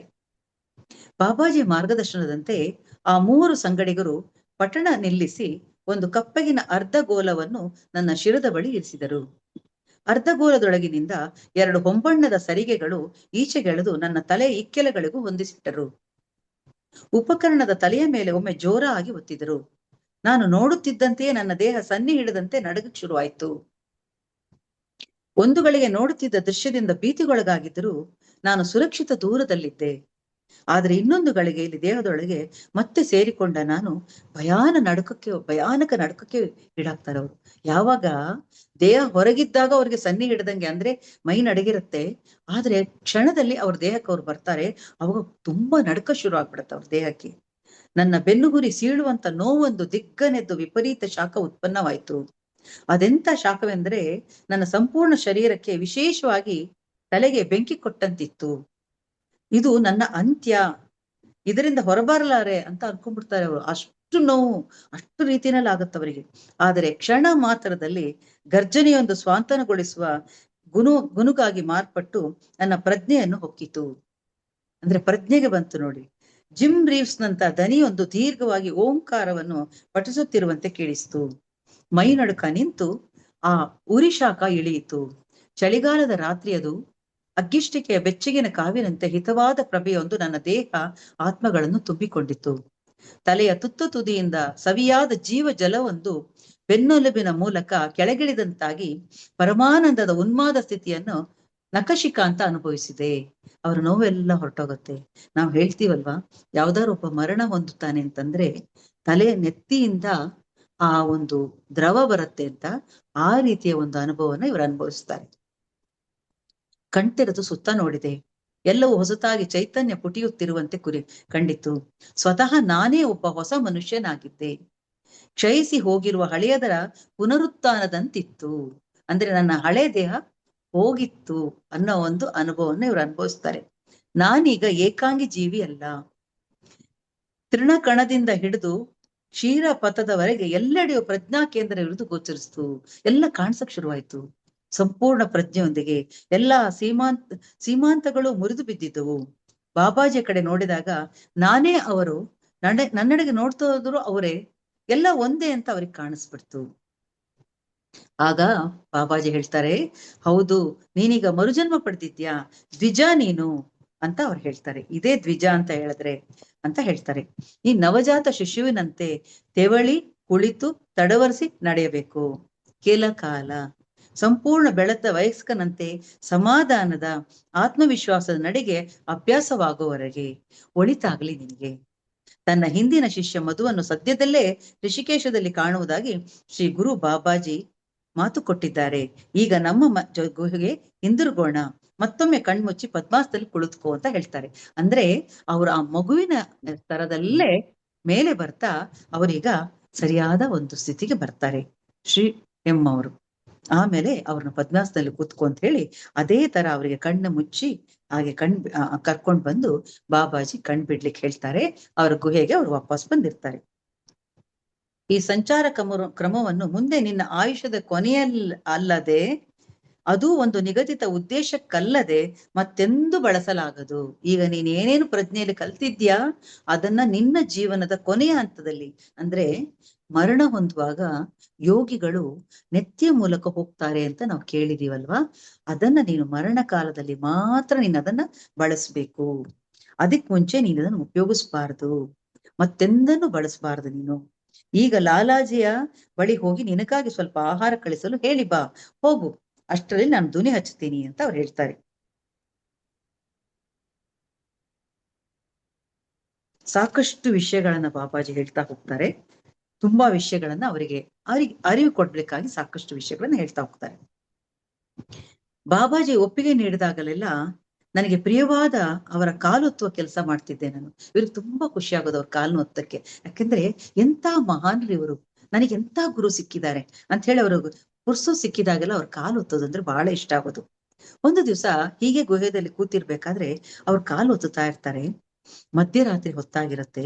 ಕಾಲು ಒತ್ತುತ್ತಾ ಇರ್ಬೇಕಾದ್ರೆ ಇವ್ರಿಗೆ ಹಾಗೆ ನಿದ್ದೆ ಬಂದ್ಬಿಡುತ್ತೆ. ಕಾಲು ಒತ್ತುತ್ತಾ ಸ್ವಲ್ಪ ಹೊತ್ತಿಗೆ ಅವ್ರಿಗೆ ಏನಾಗುತ್ತೆ, ಅವ್ರ ಕಾಲ್ನ ಯಾರೋ ಎಳ್ದಂಗಾಗತ್ತೆ. ಯಾರು ಎಳೆದ್ರು ಅಂತ ಕಣ್ ತೆಗೆದು ನೋಡ್ತಾರೆ. ಆಗ ಅವ್ರು ಹೇಳ್ತಾರೆ, ಬಾಬಾಜಿ ಹೇಳ್ತಾರೆ, ಮಲಗು ಮಗು, ತುಂಬಾ ದಣಿದಿದ್ದಿ, ನಿನ್ನ ಸ್ನಾಯುಗಳು ಸಡಲವಾಗ್ಬೇಕು ಅಂತ ಹೇಳಿ ಬಾಬಾಜಿ ಅವ್ರ ಕಾಲ್ನ ಒತ್ತುತ್ತಾ ಇರ್ತಾರೆ. ಶ್ರೀ ಅಮ್ಮ ಅವ್ರ ಕಾಲ್ನ ಬಾಬಾಜಿ ಒತ್ತುತ್ತಾ ಇರ್ತಾರೆ. ಅವಾಗ ಬಾಬಾಜಿ ಅಂತ ಇವ್ರು ವಿರೋಧಿಸ್ತಾರೆ, ಬೇಡ, ನನ್ ಕಾಲು ಒತ್ತಬೇಡಿ ನೀವು ಅಂತ. ಅದಕ್ಕೆ ಅವ್ರು ಹೇಳ್ತಾರೆ, ಸುಮ್ಮನೆ ಮಲಗಿಕೋ. ಏಕೆ, ನಿನ್ನ ಕಾಲು ನನ್ನ ತೊಡೆಯ ಮೇಲಿದ್ರೆ ನೀನ್ ನರಕಕ್ಕೆ ಹೋಗ್ತೀಯಾ ಅಂತ ಭಯಾನ ನಿನಗೆ? ಖಂಡಿತ ಏನು ಆಗಲ್ಲ, ಯಾವ ನರಕವೂ ಇಲ್ಲ, ಮಲಗು ಮಗು, ಬೆಳಗ್ಗೆ ಬೇಗ ಎಬ್ಬಿಸುವೆ ಅಂತ ಅವ್ರು ಹೇಳ್ತಾರೆ. ಅಂದ್ರೆ ಅವರ ಕರುಣೆ, ಆ ಹೃದಯವನ್ನ ನೋಡ್ಬಿಟ್ಟು ಇವರಿಗೆ ಕಣ್ಣೀರು ಬಂದ್ಬಿಡುತ್ತೆ. ಕಣ್ಣೀರು ಬರ್ತಾ ಹಾಗೆ ನಿದ್ರೆ ಮಾಡ್ತಾರೆ ಅವರು. ಆ ವಾರವಿಡೀ ಪರಮಾನಂದದಿಂದ ಅರುಂಧತಿ ಗುಹೆಯಲ್ಲಿ ಕಳೆದೆವು.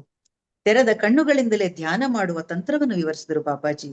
ಒಂದು ಸುಂದರ ಸಂಜೆ ಬಾಬಾಜಿ ಅಂದರು, ಬಹಳ ಮಂದಿಗೆ ಕಣ್ಮುಚ್ಚಿ ಧ್ಯಾನಿಸುವುದು ಸುಲಭ ಸಾಧ್ಯವಲ್ಲ. ಧ್ಯಾನದಲ್ಲಿದ್ದೇವೆ ಅಂತ ಅವರಂದುಕೊಂಡರು ಹೊರ ಪ್ರಪಂಚದಿಂದ ಮುಕ್ತವಾಗಿ ಉಳಿಯಲಾರದ ಮನಸ್ಸು ಆಂತರಿಕ ಜಗತ್ತೊಂದನ್ನು ಸೃಷ್ಟಿಸಿಕೊಂಡು ಅದರಲ್ಲಿ ಸಿಕ್ಕಿಕೊಳ್ಳುತ್ತದೆ. ಬದಲಿಗೆ ಎಂದೂ ನಿಲ್ಲದೆ ಸ್ಥಗಿತಗೊಳ್ಳದೆ ಸದಾ ಬದಲಾಗುತ್ತಾ ವಿಸ್ತರಿಸುವುದು ಎಂಬ ಅರ್ಥದ ಬ್ರಹ್ನಿಂದ ಹುಟ್ಟಿದ ಬ್ರಹ್ಮನಂತೆ ಹೊಸತಾಗಿ ಸ್ಫಟಿಕ ಶುದ್ಧವಾಗಿ ಬದುಕಿನ ಓಟದಂತೆಯೇ ತಡೆಯಿಲ್ಲದೆ ಪ್ರವಹಿಸುವ ಗಂಗೆಯನ್ನು ಕಣ್ತೆರೆದುಕೊಂಡು ನೋಡಬಹುದು. ಅಂದ್ರೆ ಯಾವ ನಿರ್ದಿಷ್ಟ ಗುರಿಯನ್ನು ಇಟ್ಕೊಳ್ಬೇಡ. ಈಶೋಪನಿಷತ್ತಿನಲ್ಲಿ ಹೇಳಿದಂತೆ ತ್ಯಜಿಸಿ ಹರ್ಷಿಸು. ಅಂದ್ರೆ ಪ್ರತಿಯೊಂದನ್ನು ಕೂಡ ನಾನು ಮಾಡ್ತಿದ್ದೀನಿ, ನನ್ನಿಂದ ಆಗ್ತಿದೆ ಎಂಬ ಭಾವನೆಯಿಂದ ಹೊರಗೆ ಬಂದು ನೀನು ಮುಂದುವರ್ಸು. ಪ್ರತಿ ಕ್ಷಣದಲ್ಲಿ ತ್ಯಜಿಸಿ ಹರ್ಷಿಸು. ಯಾವ ನಿರ್ದಿಷ್ಟ ಗುರಿಯನ್ನು ಇಟ್ಕೋಬೇಡ. ನಿನ್ನದು ನನ್ನ ಕೆಲಸ, ಇದು ನಾನು ಮಾಡ್ಬೇಕಾಗಿದೆ ಅಷ್ಟೇ. ಆ ರೀತಿ ಭಾವನೆಯಿಂದ ನೀನು ಮುನ್ನಡೆ. ಅಂದ್ರೆ ಅದನ್ನ ಅವ್ರು ಹೇಳ್ಕೊಡ್ತಾರೆ.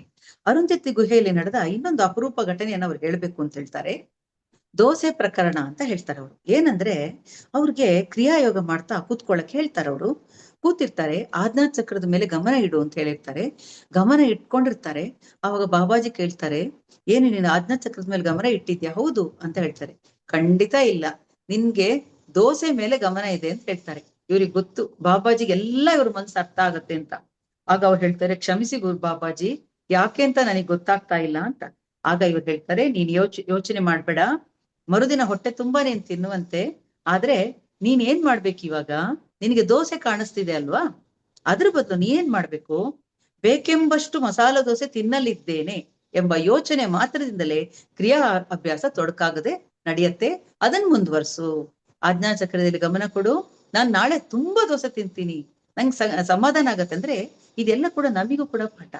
ಯಾಕಂದ್ರೆ ನಾವು ಕೂತಾಗ ನಮಗೂ ಸಾಕಷ್ಟು ಆಶೆಗಳು ಬರ್ಬೋದು, ಯಾವುದೋ ರೀತಿ. ಅದಕ್ಕೆ ಇವರಿಗೆ ಕೂಡ ಒಂದು ದೋಸೆ ತಿನ್ಬೇಕು ಒಂದು ಆಶೆ ಬಂದ್ಬಿಡುತ್ತೆ.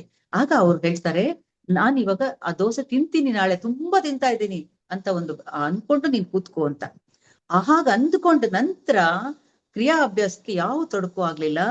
ಆ ಚಿತ್ರ ಮನನ ಮಾಡ್ಕೊಂಡ್ಬಿಡ್ತಾರಲ್ಲ, ನನಗೆ ಅಚ್ಚರಿ ಆಗೋಯ್ತು, ಸರಾಗವಾಗಿ ಸಾಧನೆ ಮಾಡಲು ಸಾಧ್ಯ ಆಯ್ತು ಅಂತ ಹೇಳ್ತಾರೆ. ಇದು ಅವರ ಮೊದಲನೇ ಇನ್ನೊಂದು ಅನುಭವ ಅವ್ರದ್ದು. ಹಾಗೆ ಮತ್ತೊಂದು ಅನುಭವವನ್ನು ಹೇಳ್ತಾರೆ. ಇದಂತೂ ಒಂಥರ ಭಯ ಹುಟ್ಟಿಸುತ್ತೆ ನನಗೆ. ಅರುಂಧತಿ ಗುಹೆಯಲ್ಲಿದ್ದ ಮೂರನೇ ರಾತ್ರಿ ಅದು ದೊಡ್ಡ ಸದ್ದೊಂದು ನನ್ನನ್ನು ಎಚ್ಚರಿಸಿತು. ಗುಡುಗಿನ ಸದ್ದಿರಬೇಕು ಎಂದು ನಾನು ಮೊದಲು ಭಾವಿಸಿದೆ.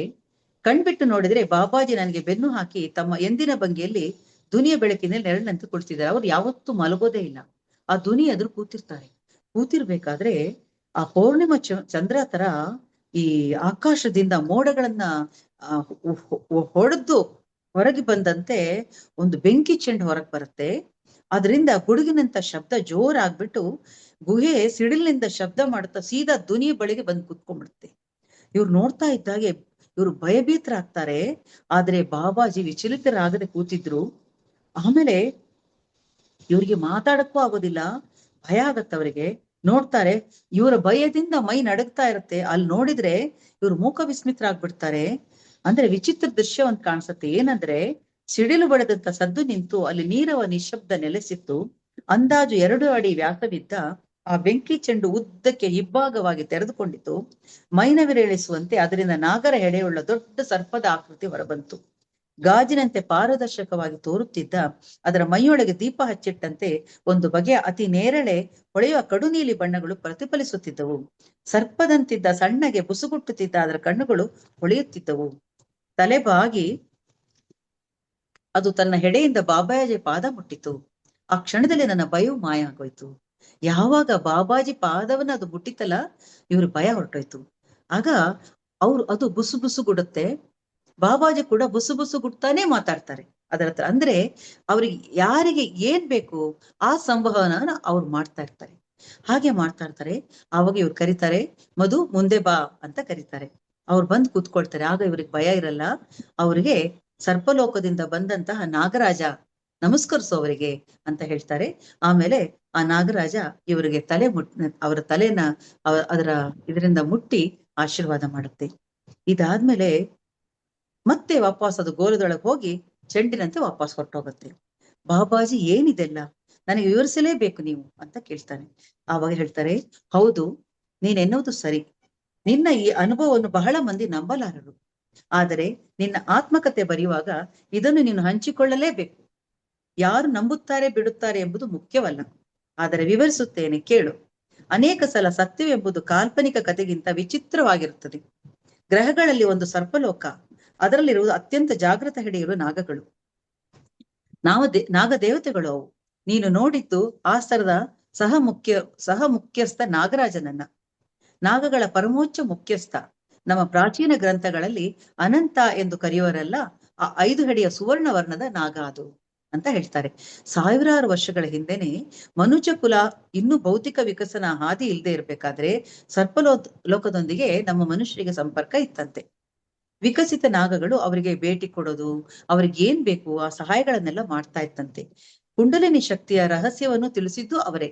ಎಲ್ಲ ನಾಗಗಳು ತುಂಬಾ ಸಾಕಷ್ಟು ಅಷ್ಟಾಂಗ ಯೋಗ ಸೂತ್ರಗಳನ್ನ, ಪತಂಜಲಿ ಕೂಡ ಅವರು ಸ್ವತಃ ಅರ್ಧ ದೇಹ ಅರ್ಧ ನಾಗ ಇರುವಂತ ವ್ಯಕ್ತಿ. ಅವರು ಸಾಕಷ್ಟು ನಮಗೆಲ್ಲ ಕಳಿಸಿದ್ದಾರೆ. ಎಲ್ಲ ನಾಗಗಳು ತುಂಬಾ ಸಹಾಯ ಮಾಡ್ತಿದ್ರಂತೆ. ಆದ್ರೆ ಏನಾಯ್ತು, ಈ ಸ್ವಾರ್ಥಿ ಮನುಷ್ಯ ಏನ್ ಮಾಡ್ತಾನೆ, ಅವನು ಮುಂದೆ ಮುಂದೆ ಹೋಗ್ತಾ ಅವನನ್ನ ತಾನು ಹೆಚ್ಚಿಸ್ಕೊಳಕ್ಕೋಸ್ಕರ ಈ ನಾಗಗಳನ್ನು ಕೊಲ್ಲಿಕ್ ಶುರು ಮಾಡ್ತಾನೆ. ಆವಾಗ ಅವ್ರು ಅಂದ್ಕೊಳ್ತಾರೆ, ನಾಗರ ಸಾಮೂಹಿಕ ಸಂಹಾರ ನಡೆಯೋದನ್ನ ನೋಡ್ಲಿಕ್ಕಾಗದೆ ಅವರೆಲ್ಲರೂ ಕೂಡ ಈ ಭೂಮಿಯನ್ನು ಬಿಟ್ಟು ಹೊರಟೋಗ್ತಾರೆ.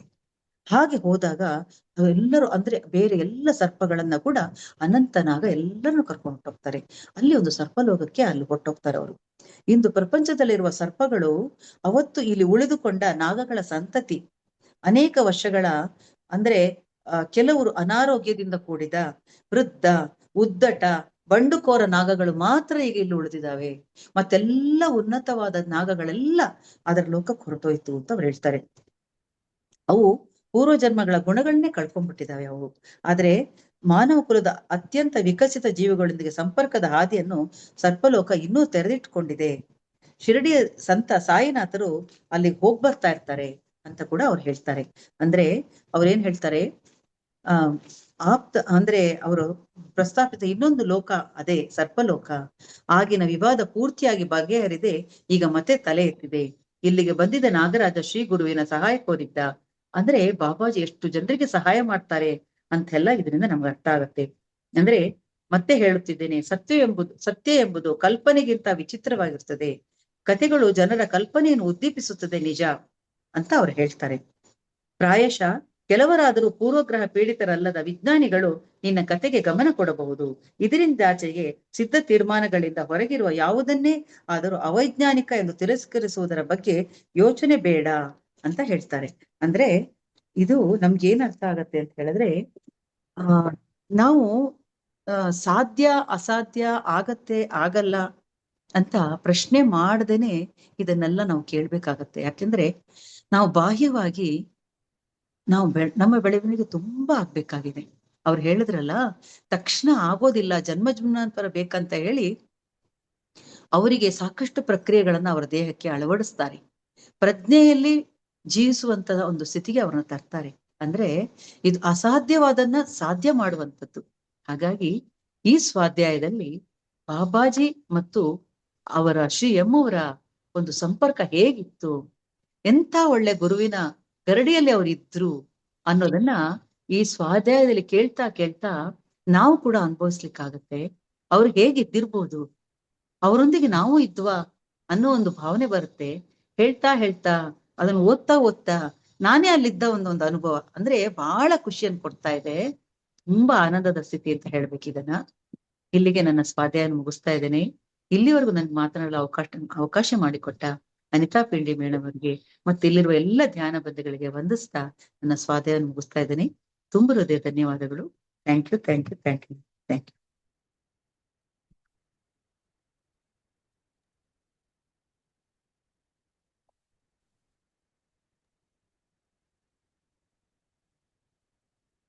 ಇವತ್ತು ಸ್ವಲ್ಪ ಸಮಯ ಹೆಚ್ಚು ತಗೊಂಡ ಏನೋ ಗೊತ್ತಿಲ್ಲ, ಸ್ವಲ್ಪ ಸಮಯ ಹೆಚ್ಚು ತಗೊಂಡೆ ನಾನು. ಪರವಾಗಿಲ್ಲ, ಅದು ಮಧ್ಯದಲ್ಲಿ ಬಿಡ್ಲಿಕ್ಕೆ ಆಗೋದಿಲ್ವಲ್ಲ ಮೇಡಮ್ ಅದನ್ನ. ಹೌದು, ಅದು ನಿಲ್ಲಿಸಿದ್ರೆ ಸ್ವಲ್ಪ ಪೂರ್ತಿ ಮಾಡಿದ್ರೆ ಅದು ಸರಿ ಹೋಗೋದು, ಇಲ್ಲಾಂದ್ರೆ ಅದು ಅರ್ಥ ಆಗೋದಿಲ್ಲ ಅಲ್ವಾ. ಹೌದು, ಚೆನ್ನಾಗಿ ಮೂಡಿ ಬಂತು. ಯೋಗಿ ಆತ್ಮಕಥೆ ಅಲ್ವಾ ಇದು? ಹಿಮಾಲಯ ಗುರುವಿನ ಗರಡಿಯಲ್ಲಿ ಅಂತ ಹೇಳ್ಬಿಟ್ಟು ಯೋಗಿ ಆತ್ಮಕಥೆ ಅಲ್ವಾ? ಅದಲ್ಲ, ಇದು ಹಿಮಾಲಯ ಯಾರು ಮೇಡಮ್? ಶ್ರೀ ಅವ್ರದೇ ಆತ್ಮಕಥೆನ ಅವರೇ ಬರ್ದಿರೋದು. ಶ್ರೀ ಅವರೇ ಬರ್ದಿರೋದು ಅವರ ಆತ್ಮಕಥನ ಇದು. ಅದಕ್ಕೆ ಅವ್ರು ಹೇಳ್ತಾರೆ, ನಂಬುತ್ತಾರೋ ಇಲ್ವೋ ಅಂತ. ನಂಬಲಿ ನಂಬದೇ ಇರ್ಲಿ, ನೀನ್ ಹೇಳ್ಬೇಕಾದ ನಿನ್ ಕರ್ತವ್ಯ, ನೀನ್ ಅನುಭವಿಸಿರೋದು. ನಂಬೋರು ನಂಬುತ್ತಾರೆ, ನೀನ್ ಹೇಳು ಅಂತ ಹೇಳ್ತಾರೆ ಅವರು. ಅವರೇ ಬರೆದ ಅವರ ಆತ್ಮಕಥನ. ಅಂದ್ರೆ ನಮ್ಗೆ ಏನಂದ್ರೆ ಇಲ್ಲಿವರೆಗೂ ನಾವು ಸ್ವಾಮಿರಾಮರದು, ಯೋಗಿಗಳದು ಈ ತರ ಎಲ್ಲ ಸಾಕಷ್ಟು ಕೇಳಿದ್ದೇವೆ. ಸ್ವಾಧ್ಯಾಯದ ಮೂಲಕ ಪುಸ್ತಕಗಳನ್ನು ಓದ್ತಾ ನಾವು ಕೇಳಿದ್ದೀವಿ, ಆದ್ರೆ ಅವ್ರನ್ನ ನಾವು ನೋಡಿಲ್ಲ. ಆದ್ರೆ ಇವರು ನಮ್ಮ ಸಮಕಾಲೀನರು, ಈಗಲೂ ಇದ್ದಾರೆ ಅವರು. ನಾವು ಬೇಕಂದ್ರೆ ಅವ್ರನ್ನ ಹೋಗಿ ನೋಡ್ಬೋದು. ಹಾಗಾಗಿ ಈ ಸಮಕಾಲೀನರ ವಿಷಯ ನಾ ಹೇಳ್ಬೇಕು ಅಂತ ಇಚ್ಛೆ ಪಟ್ಟೆ ನಾನು. ಯಾಕಂದ್ರೆ ನೋಡೋರಿಗೆ ಅವಕಾಶ, ಇವ್ರು ಯಾಕಂದ್ರೆ ಈಗ್ಲೂ ಇದ್ದಾರಾ? 75 ಅಥವಾ 78 ವರ್ಷ ಆಗಿರ್ಬೇಕು. ಮದನಪಲ್ಲಿಯಲ್ಲಿ ಇದ್ದಾರೆ ಅವರು. ಅವ್ರದ್ದು ಆಶ್ರಮ ಇದೆ, ಧ್ಯಾನ ಮಂದಿರ ಇದೆ, ಅವರು ಸಂಸಾರಸ್ಥರು, ಹೆಂಡತಿ ಮಕ್ಕಳು ಎಲ್ಲರೂ ಇದ್ದಾರೆ ಅವರು. ತುಂಬಾ ಚೆನ್ನಾಗಿದೆ. ಮದನಪಲ್ಲಿನ? ಮದನಪಲ್ಲಿ. ಮದನಪಲ್ಲಿ, ಹೌದು. ಓ, ಈಗಲೂ ಪೂರ್ತಿ ಇದ್ದಾರೆ ಹೆಸರೇನ ಅವ್ರದ್ದು? ಅವ್ರ ಶ್ರೀ ಎಂ ಅಂತಲೇ ಹೇಳ್ಕೊಳ್ತಾರೆ ಅವರು. ಅಂದ್ರೆ ಅವರು ಮುಸ್ಲಿಂ ಆಗಿ ಹುಟ್ಟುತ್ತಾರಲ್ಲ, ಹಾಗಾಗಿ ಮುಮ್ತಾಜ್ ಅಲಿ ಖಾನ್ ಅಂತ ಅವರು. ಅವ್ರು ಅದನ್ನ ಹೇಳೇ ಇಲ್ಲ ಪುಸ್ತಕದಲ್ಲಿ. ನಾನು ಬೇರೆ ಇದ್ರಲ್ಲಿ ನೋಡಿದ್ದಷ್ಟೇ. ಪುಸ್ತಕದಲ್ಲಿ ಅವ್ರು ಎಲ್ಲೂ ಕೂಡ ಅವ್ರ ಹೆಸರನ್ನು ಹೇಳ್ಕೊಂಡಿಲ್ಲ. ಶ್ರೀ ಎಂ ಅಂತಲೇ ಹೇಳ್ಕೊಡ್ತಾರೆ ಅವರಷ್ಟೇ. ಇವಾಗ್ಲೂ ಅವ್ರನ್ನ ಶ್ರೀ ಎಂ ಅಂತಲೇ ಹೇಳೋದು ಎಲ್ಲರೂ ಕೂಡ. ಅಂದ್ರೆ ಇದು ತೆಲುಗು ಇಂದ ಕನ್ನಡ ತರ್ಜುಮೆ ಆಗಿದೆ ಅಥವಾ ಕನ್ನಡನೇ ಇದು? ಅವರು ಇಂಗ್ಲಿಷ್ ನಲ್ಲಿ ಬರ್ದಿರೋದು ಅವರ ಆತ್ಮಕಥೆಯನ್ನವರು. ಅದನ್ನ ಕನ್ನಡಕ್ಕೆ ತರ್ಜುಮೆ ಮಾಡಿರೋದು ನಯನಾ ಕಶ್ಯಪ್ ಅಂತ. ಅವರು ಕನ್ನಡಕ್ಕೆ ತರ್ಜುಮೆ ಮಾಡಿದ್ರು. ಓಕೆ ಓಕೆ, ಚೆನ್ನಾಗಿ ಮೂಡ್ ಬಂತು ಮೇಡಮ್. ಓಕೆ ಮೇಡಮ್, ಇಷ್ಟು ಹೊತ್ತು ಅದ್ಭುತವಾದ ಸ್ವಾಧ್ಯಾಯ ಸತ್ಸಂಗ ಕಾರ್ಯಕ್ರಮ ನಡೆಸಿಕೊಟ್ಟಂತ ನಿಮಗೆ ಪಿರಮಿಡ್ ಕಾಲ್ ಸರ್ವಿಸ್ ನಿಂದ ಮತ್ತು ಎಲ್ಲ ಧ್ಯಾನಿಗಳ ಪರವಾಗಿ ಹೃತ್ಪೂರ್ವಕದ ಧನ್ಯವಾದಗಳನ್ನ ಸಲ್ಲಿಸುತ್ತೇನೆ. Thank you madam, thank you. Masters, ಕೇಳದಲ್ಲ, ಹಿಮಾಲಯದ ಗರಡಿಯಲ್ಲಿ ಈ ಒಂದು ವಿಷಯವನ್ನ ತಿಳ್ಕೊಂಡು ನಿಮಗೆ ಏನ್ ಅನಿಸಿದೆ, ಏನ್ ಅರ್ಥ ಮಾಡ್ಕೊಂಡಿದ್ದೀರಾ ಅಂತ ಮೇಡಮ್ ಹತ್ರ ನೀವು ಹಂಚ್ಕೊಬಹುದು. ಹ್ಯಾಂಡ್ ರೈಟ್ ಮಾಡಿ, ಅನ್ಮ್ಯೂಟ್ ಮಾಡ್ಕೊಂಡು ಮಾತಾಡಿ. Hello ma'am.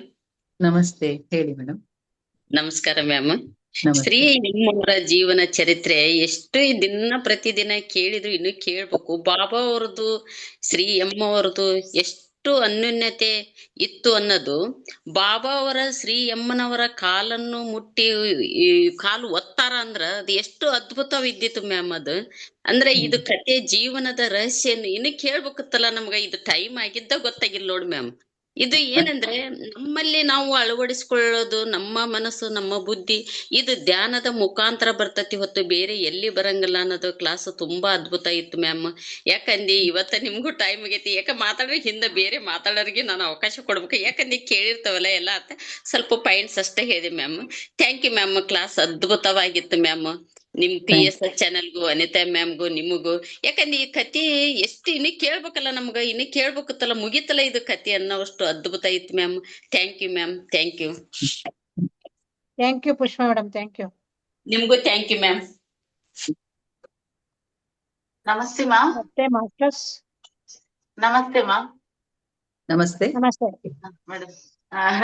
ಇದು ಶಿರ್ಡಿ ಸಾಯಿಬಾಬಾ ಅವ್ರೇನೋ ಅನ್ನೋ ತರ ಇತ್ತು, ನಾವು ಅಲ್ಲಿ ಇದ್ದೀವೇನೋ ಅನ್ನೋ ತರ ಭಾಸ ಆಗ್ತಾ ಇತ್ತು. ನಿಮ್ಮ ಒಂದು ವಾಯ್ಸು, ನಿಮ್ಮ ಮೃದುತ್ವ, ನೀವ್ ಹೇಳ್ತಕ್ಕಂತ ಶೈಲಿ, ನಿಮ್ಮ ತಾಳ್ಮೆ, ಹ್ಯಾಟ್ಸಪ್ ಮೇಡಮ್. ಆಮೇಲೆ ನಾವೇ ಅಲ್ಲಿದ್ದು ನಾವೇ ಅನುಭವಿಸಿದ್ವೇನೋ, ನನ್ಗೆ ಯಾರೋ ಶ್ರೀ ಅಮ್ಮ ಅಂತ ಅನ್ಸ್ಲೇ ಇಲ್ಲ. ಶಿರ್ಡಿ ಸಾಯಿಬಾಬಾ ಅವರು ಮತ್ತೆ ಶಂಬಾಲ ಅಲ್ಲೆಲ್ಲ ಹೋಗಿ ಬಂದಷ್ಟು ಹಿಮಾಲಯ ಪರ್ವತಗಳು ಅಲ್ಲೆಲ್ಲ ನಲಿದಾಡಿ ಅಲ್ಲಿ ಧ್ಯಾನ ಮಾಡಿ ಆ ಒಂದು ಅನುಭವನ ತಗೊಂಡ್ ಬಂದಷ್ಟು ನೀವು ನಮ್ಮನ್ನ ಕರ್ಕೊಂಡು ಹೋದ್ರಿ ಅಷ್ಟು ಹತ್ತಿರವಾಗಿ. Thanks a lot madam. ನಿಮ್ಮ ಒಂದು ಸ್ವಾಧ್ಯಾಯಕ್ಕೆ, ಆ ತಾಳ್ಮೆಗೆ, ಆ ಒಂದು ನಿಮ್ಮ ಸ್ವಾಧ್ಯಾಯ ಮಾಡ್ತಕ್ಕಂತ ವೇಗೆ, ಆ ಪ್ರತಿಯೊಂದು ಪದಕ್ಕೂ ಬಹಳ ಅರ್ಥಗರ್ಭಿತವಾಗಿ ಸಿಂಪಲ್ ಆಗೂ ಇದೆ. ಬಹಳ ಅಚ್ಚುಕಟ್ಟಾಗಿ ಓದಿದ್ರಿ. Hats off madam. Thank you madam. Anitha Pindi ಮೇಡಮ್ಗೂ, ನಡ್ಸ್ಕೊಡ್ತಾ ಇರೋ ಮೇಡಮ್ಗೂ, ತಮ್ಗೂ, ಈ ಚಾನಲ್ಗೂ ನನ್ಗೆ ಅವಕಾಶ ಕೊಟ್ಟಿದ್ದಕ್ಕೂ ಎಲ್ಲ ನನ್ನ gratitude ma'am. Thank you, thank you, thank you, thank you madam. Thank you ma'am.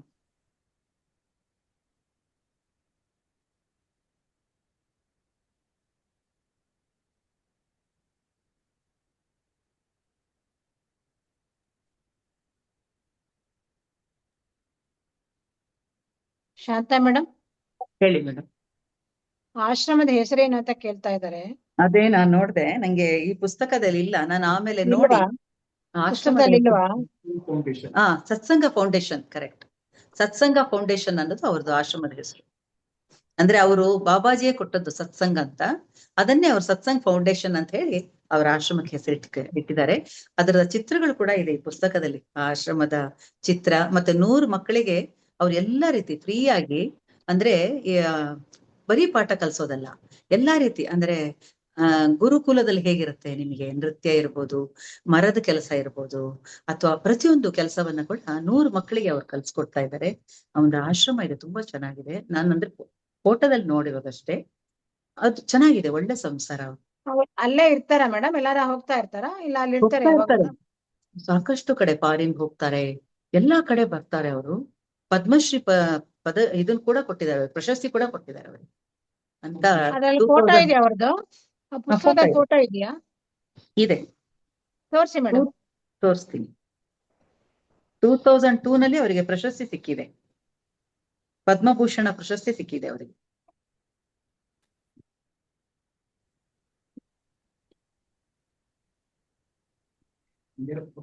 ತುಂಬಾ ಕ್ಲಿಯರ್ ಫೋಟೋ ಇಲ್ಲ, ಬಟ್ ತೋರಿಸ್ಬೋದು. ಪರವಾಗಿಲ್ಲ, ತೋರ್ಸಿ, ಪರವಾಗಿಲ್ಲ. ತೋರಿಸ್ತೀನಿ ಅದನ್ನೇ ತೋರಿಸ್ತೀನಿ. ಇದ್ರಲ್ಲಿ ಸ್ವಲ್ಪ ಬೆಟರ್ ಕಾಣಿಸ್ತಾರ, ನೋಡೋಣ.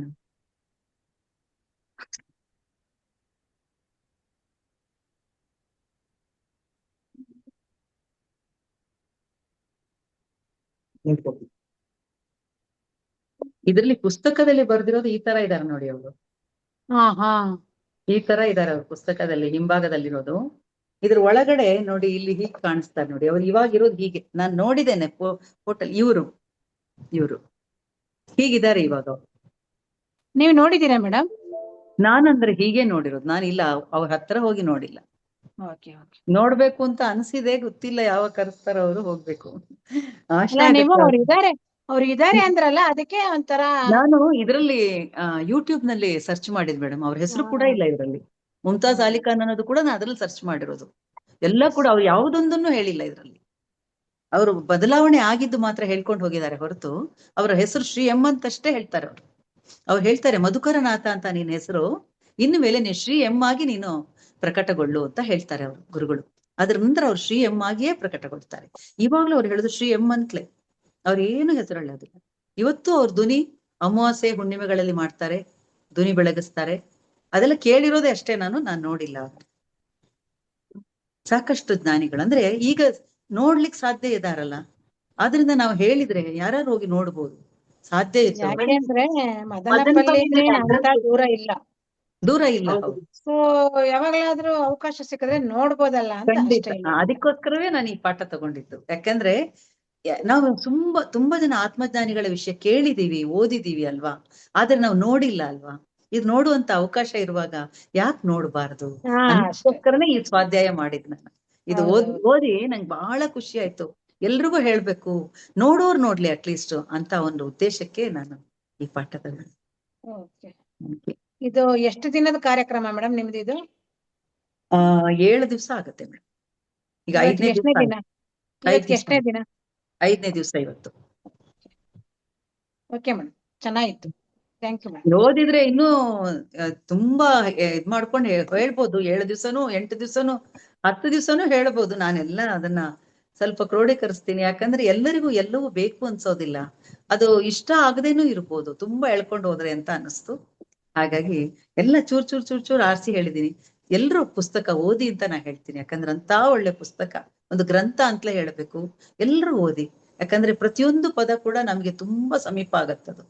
ಅಷ್ಟು ನಾವು ಬೆಳಿಬೇಕಾಗಿರತ್ತೆ ಅಂತದ್ ಆ ಪದಗಳಲ್ಲಿದೆ. ಅದಕ್ಕೋಸ್ಕರ ಎಲ್ಲರೂ ಓದಿ, ಪುಸ್ತಕ ತಗೊಂಡು ಓದಿ ಅಂತ ಹೇಳ್ತೀನಿ. ಪುಸ್ತಕದ ಹೆಸರು ಮೇಡಮ್? ಹಿಮಾಲಯ ಗುರುವಿನ ಗರಡಿಯಲ್ಲಿ ಅಂತ ಹೇಳ್ಬಿಟ್ಟು ಶ್ರೀ ಎಂ ಅವರೇ ಅವರ ಆತ್ಮಕಥನ ಬರೆದಿರುವಂತ ಪುಸ್ತಕ ಇದು. ಹಿಮಾಲಯ ಗುರುವಿನ ಗರಡಿಯಲ್ಲಿ ಓರ್ವ ಯೋಗಿಯ ಆತ್ಮಕಥೆ ಅಂತಲೇ ಬರೆದಿದ್ದಾರೆ ಅವರು, ಶ್ರೀ ಎಂ ಅವರು.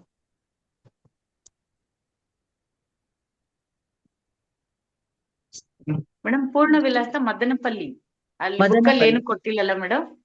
ಏನು ಕೊಟ್ಟಿಲ್ಲ ಅವರು, ಮದನಪಲ್ಲಿಯಲ್ಲಿ ಇದ್ದಾರೆ. ಯೂಟ್ಯೂಬ್ ವೆಬ್ಸೈಟ್ ಅಲ್ಲಿ ನೋಡಿ ಇದರಲ್ಲಿ ನೀವು. ಗೂಗಲ್ ಅಲ್ಲಿ ಸರ್ಚ್ ಮಾಡಿದ್ರೆ ಸಿಕ್ಕುತ್ತೆ ಬಿಡಿ ಮೇಡಮ್. ವೆಬ್ಸೈಟ್ Thank you, ಅಲ್ಲಿ madam. ನೋಡಿ ನೀವು. ವೆಬ್ಸೈಟ್ ಅಲ್ಲಿ Thank you, ನೋಡಿ madam. ಫುಲ್ ಹಾ, ಡೀಟೇಲ್ಸ್ ಸಿಕ್ಕತ್ತೆ. ಸಿಗುತ್ತೆ ಸಿಗುತ್ತೆ. ಸಾಧ್ಯವಾದವ್ರು ಹೋಗಿ ನೋಡ್ಬೋದಲ್ಲ. ಅಷ್ಟಕ್ಕೋಸ್ಕರ ನಾನು ಇವರು ಎಷ್ಟು ಡೀಟೇಲ್ ಕೊಡ್ತಾ ಇದ್ದೀನಿ. ಯಾಕಂದ್ರೆ ಇಂಥ ಜ್ಞಾನಿಗಳು ಅವ್ರಿಗೆ ಆಗ್ಲೇ 75-78 ವರ್ಷ. ಇದನ್ನ ಅವ್ರು ಬರಿಬೇಕಾದ್ರೆ ಅವ್ರಿಗೆ 60 ವರ್ಷ. ಬಾಬಾಜಿಯಿಂದ ಅವರಿಗೆ ಬಂದ ನಂತರವೇ ಅವ್ರು ಬರೆಯಕ್ ಶುರು ಮಾಡಿದ್ದು. ನೀನ್ ಬರಿ ಅಂತ ಹೇಳಿದಾಗ್ಲೇ ಶುರು ಮಾಡಿದ್ದು ಅವ್ರ ಆತ್ಮಕಥನ ಶಾಂತಾ ಬರೀ. ಮೇಡಮ್, ಹೇಳಿ ಮೇಡಮ್. ನೀವು ಇದನ್ನ ಪ್ರಾರಂಭ ಮಾಡ್ತಿರಲ್ಲ, ಹೌದು, ಪ್ರಾರಂಭ ಮಾಡೋದಕ್ ಮುಂಚೆ ಇಷ್ಟು ಇಂಟ್ರೊಡಕ್ಷನ್ ಕೊಡಿ. ಯಾಕೆಂದ್ರೆ ಕೊಡ್ತೀವಿ. ಪ್ರತಿದಿನ ಕೇಳೋರ್ಗಾದ್ರೆ ಅರ್ಥ ಆಗಿರುತ್ತೆ. ಇವರು ಬದುಕಿದ್ದಾರೆ, ಮದನಪಲ್ಲಿಯಲ್ಲಿ ಸತ್ಸಂಗ ಆಶ್ರಮದಲ್ಲಿ ಇದ್ದಾರೆ. ಇದು ಇಂಗ್ಲಿಷಿನ ತರ್ಜುಮೆ ಆಗಿದೆ ಅಂತ ಇಷ್ಟು ಇಂಟ್ರೊಡಕ್ಷನ್ ಕೊಟ್ಬಿಟ್ಟು ನೀವ್ ಹೇಳಿ. ಅಲ್ಲ, ನಾನು ಶುರುವಿನೆಲ್ಲ ಹೇಳಿದ್ದೀನಿ ಅದನ್ನ. ಎಲ್ಲ ಪ್ರತಿದಿನ ನೀವು ಅದನ್ನ ಮಾಡುವಾಗ ಹೇಳಿ ಅಂತ ನಾನು ಹೇಳ್ತೀನಿ. ಓಕೆ, ಖಂಡಿತ. Thank you. ಅದು ಕಂಟಿನ್ಯೂಸ್ ಆಗಿ ಕೇಳ್ತಾರಾದ್ರೆ ಗೊತ್ತಿರುತ್ತೆ, ಹಾ, ಕೇಳದೆ ಇರೋರಿಗೆ ಅದು ಗೊತ್ತಾಗತ್ತೆ. ಖಂಡಿತ ಮೇಡಮ್, ಹೇಳ್ತೀನಿ. ತರ Thank you, madam. ಬದುಕಿದ್ದಾರೆ, ಅವರು ಜೀವಂತವಾಗಿದ್ದಾರೆ ಅಂತಂದಾಗ ಖಂಡಿತ ಅವನು, ಯಾಕೆಂದ್ರೆ ತುಂಬಾ ದೂರದಲ್ಲೂ ಇಲ್ಲ, ಅವರು ಹಿಮಾಲಯದಲ್ಲಿ ಇದ್ರೆ ಹೋಗಕ್ ಆಗಲ್ಲ. ಸೊ ಖಂಡಿತ. ಮದನಪಲ್ಲಿ ಅಂದಾಗ ಎಲ್ರಿಗೂ ಒಂಥರ ಹೋಗಿ ನೋಡ್ಕೊಂಡ್ ಬರೋಣ ಅನ್ನೋ ಒಂದು ಆಸೆ ಬರುತ್ತೆ. ಹೌದು ನಾನು madam. ಅದಕ್ಕೋಸ್ಕರನೇ ಕೇಳಿದೆ. ಯಾಕಂದ್ರೆ ತಿರುಪತಿಗೆ ಎಲ್ಲ ಹೋಗ್ಬೇಕಾದ್ರೆ ಹೋಗ್ಬೇಕಾಗಲ್ಲ, ಬರುವಾಗಲೇ ಬೇಕಾದ್ರೆ ಒಂದ್ ದರ್ಶನ ಮಾಡ್ಕೊಂಡ್ ಬರ್ಬೋದಲ್ವಾ ಅವ್ರನ್ನ ಅಂತ ಅಷ್ಟೇ, ಇನ್ನೇನಿಲ್ಲ. ಖಂಡಿತ ಖಂಡಿತ ಅದನ್ನ ಖಂಡಿತ. ಪ್ರತಿ ಸಲಿ ಹೇಳುವಾಗ್ಲೂ ಲಾಸ್ಟ್ ಅಲ್ಲೇ ಅಥವಾ ಪ್ರಾರಂಭದಲ್ಲಿ ಅದನ್ನ ಫುಲ್ ಹೇಳ್ಬಿಡಿ ಅವರಿಗೆ. ಥ್ಯಾಂಕ್ ಯು ಇಂಥ ಕಡೆ ಆಶ್ರಮ ಇದೆ, ಇಂಥ ಹೆಸರು ಅಂತ ಹೇಳ್ಬಿಟ್ಟು ಫೋಟೋನು ತೋರಿಸ್ಬಿಡಿ. ಖಂಡಿತ. Thank you. Thank you. ಎಲ್ರಿಗೂ ಆಸಕ್ತಿ ಬರುತ್ತೆ. ಓಕೆ ಖಂಡಿತ. Okay, thank you.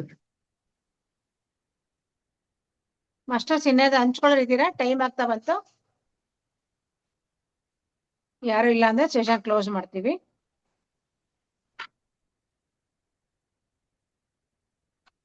ಯಾರು ಹ್ಯಾಂಡ್ ರೈಟ್ ಮಾಡಿಲ್ಲ ಮೇಡಮ್. ಓಕೆ.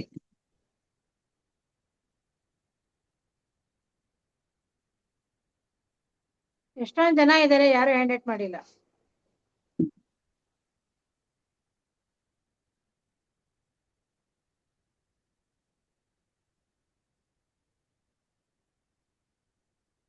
ಎಲ್ಲ 30 ಜನ ಇದ್ದಾರೆ, ಯಾರು ಹ್ಯಾಂಡ್ ರೈಟ್ ಮಾಡಿಲ್ಲ. ಬೆಳಿಗ್ಗೆ ಎಲ್ಲ ಬ್ಯುಸಿ ಆಗಿರ್ತಾರಲ್ವಾ ಎಲ್ರು.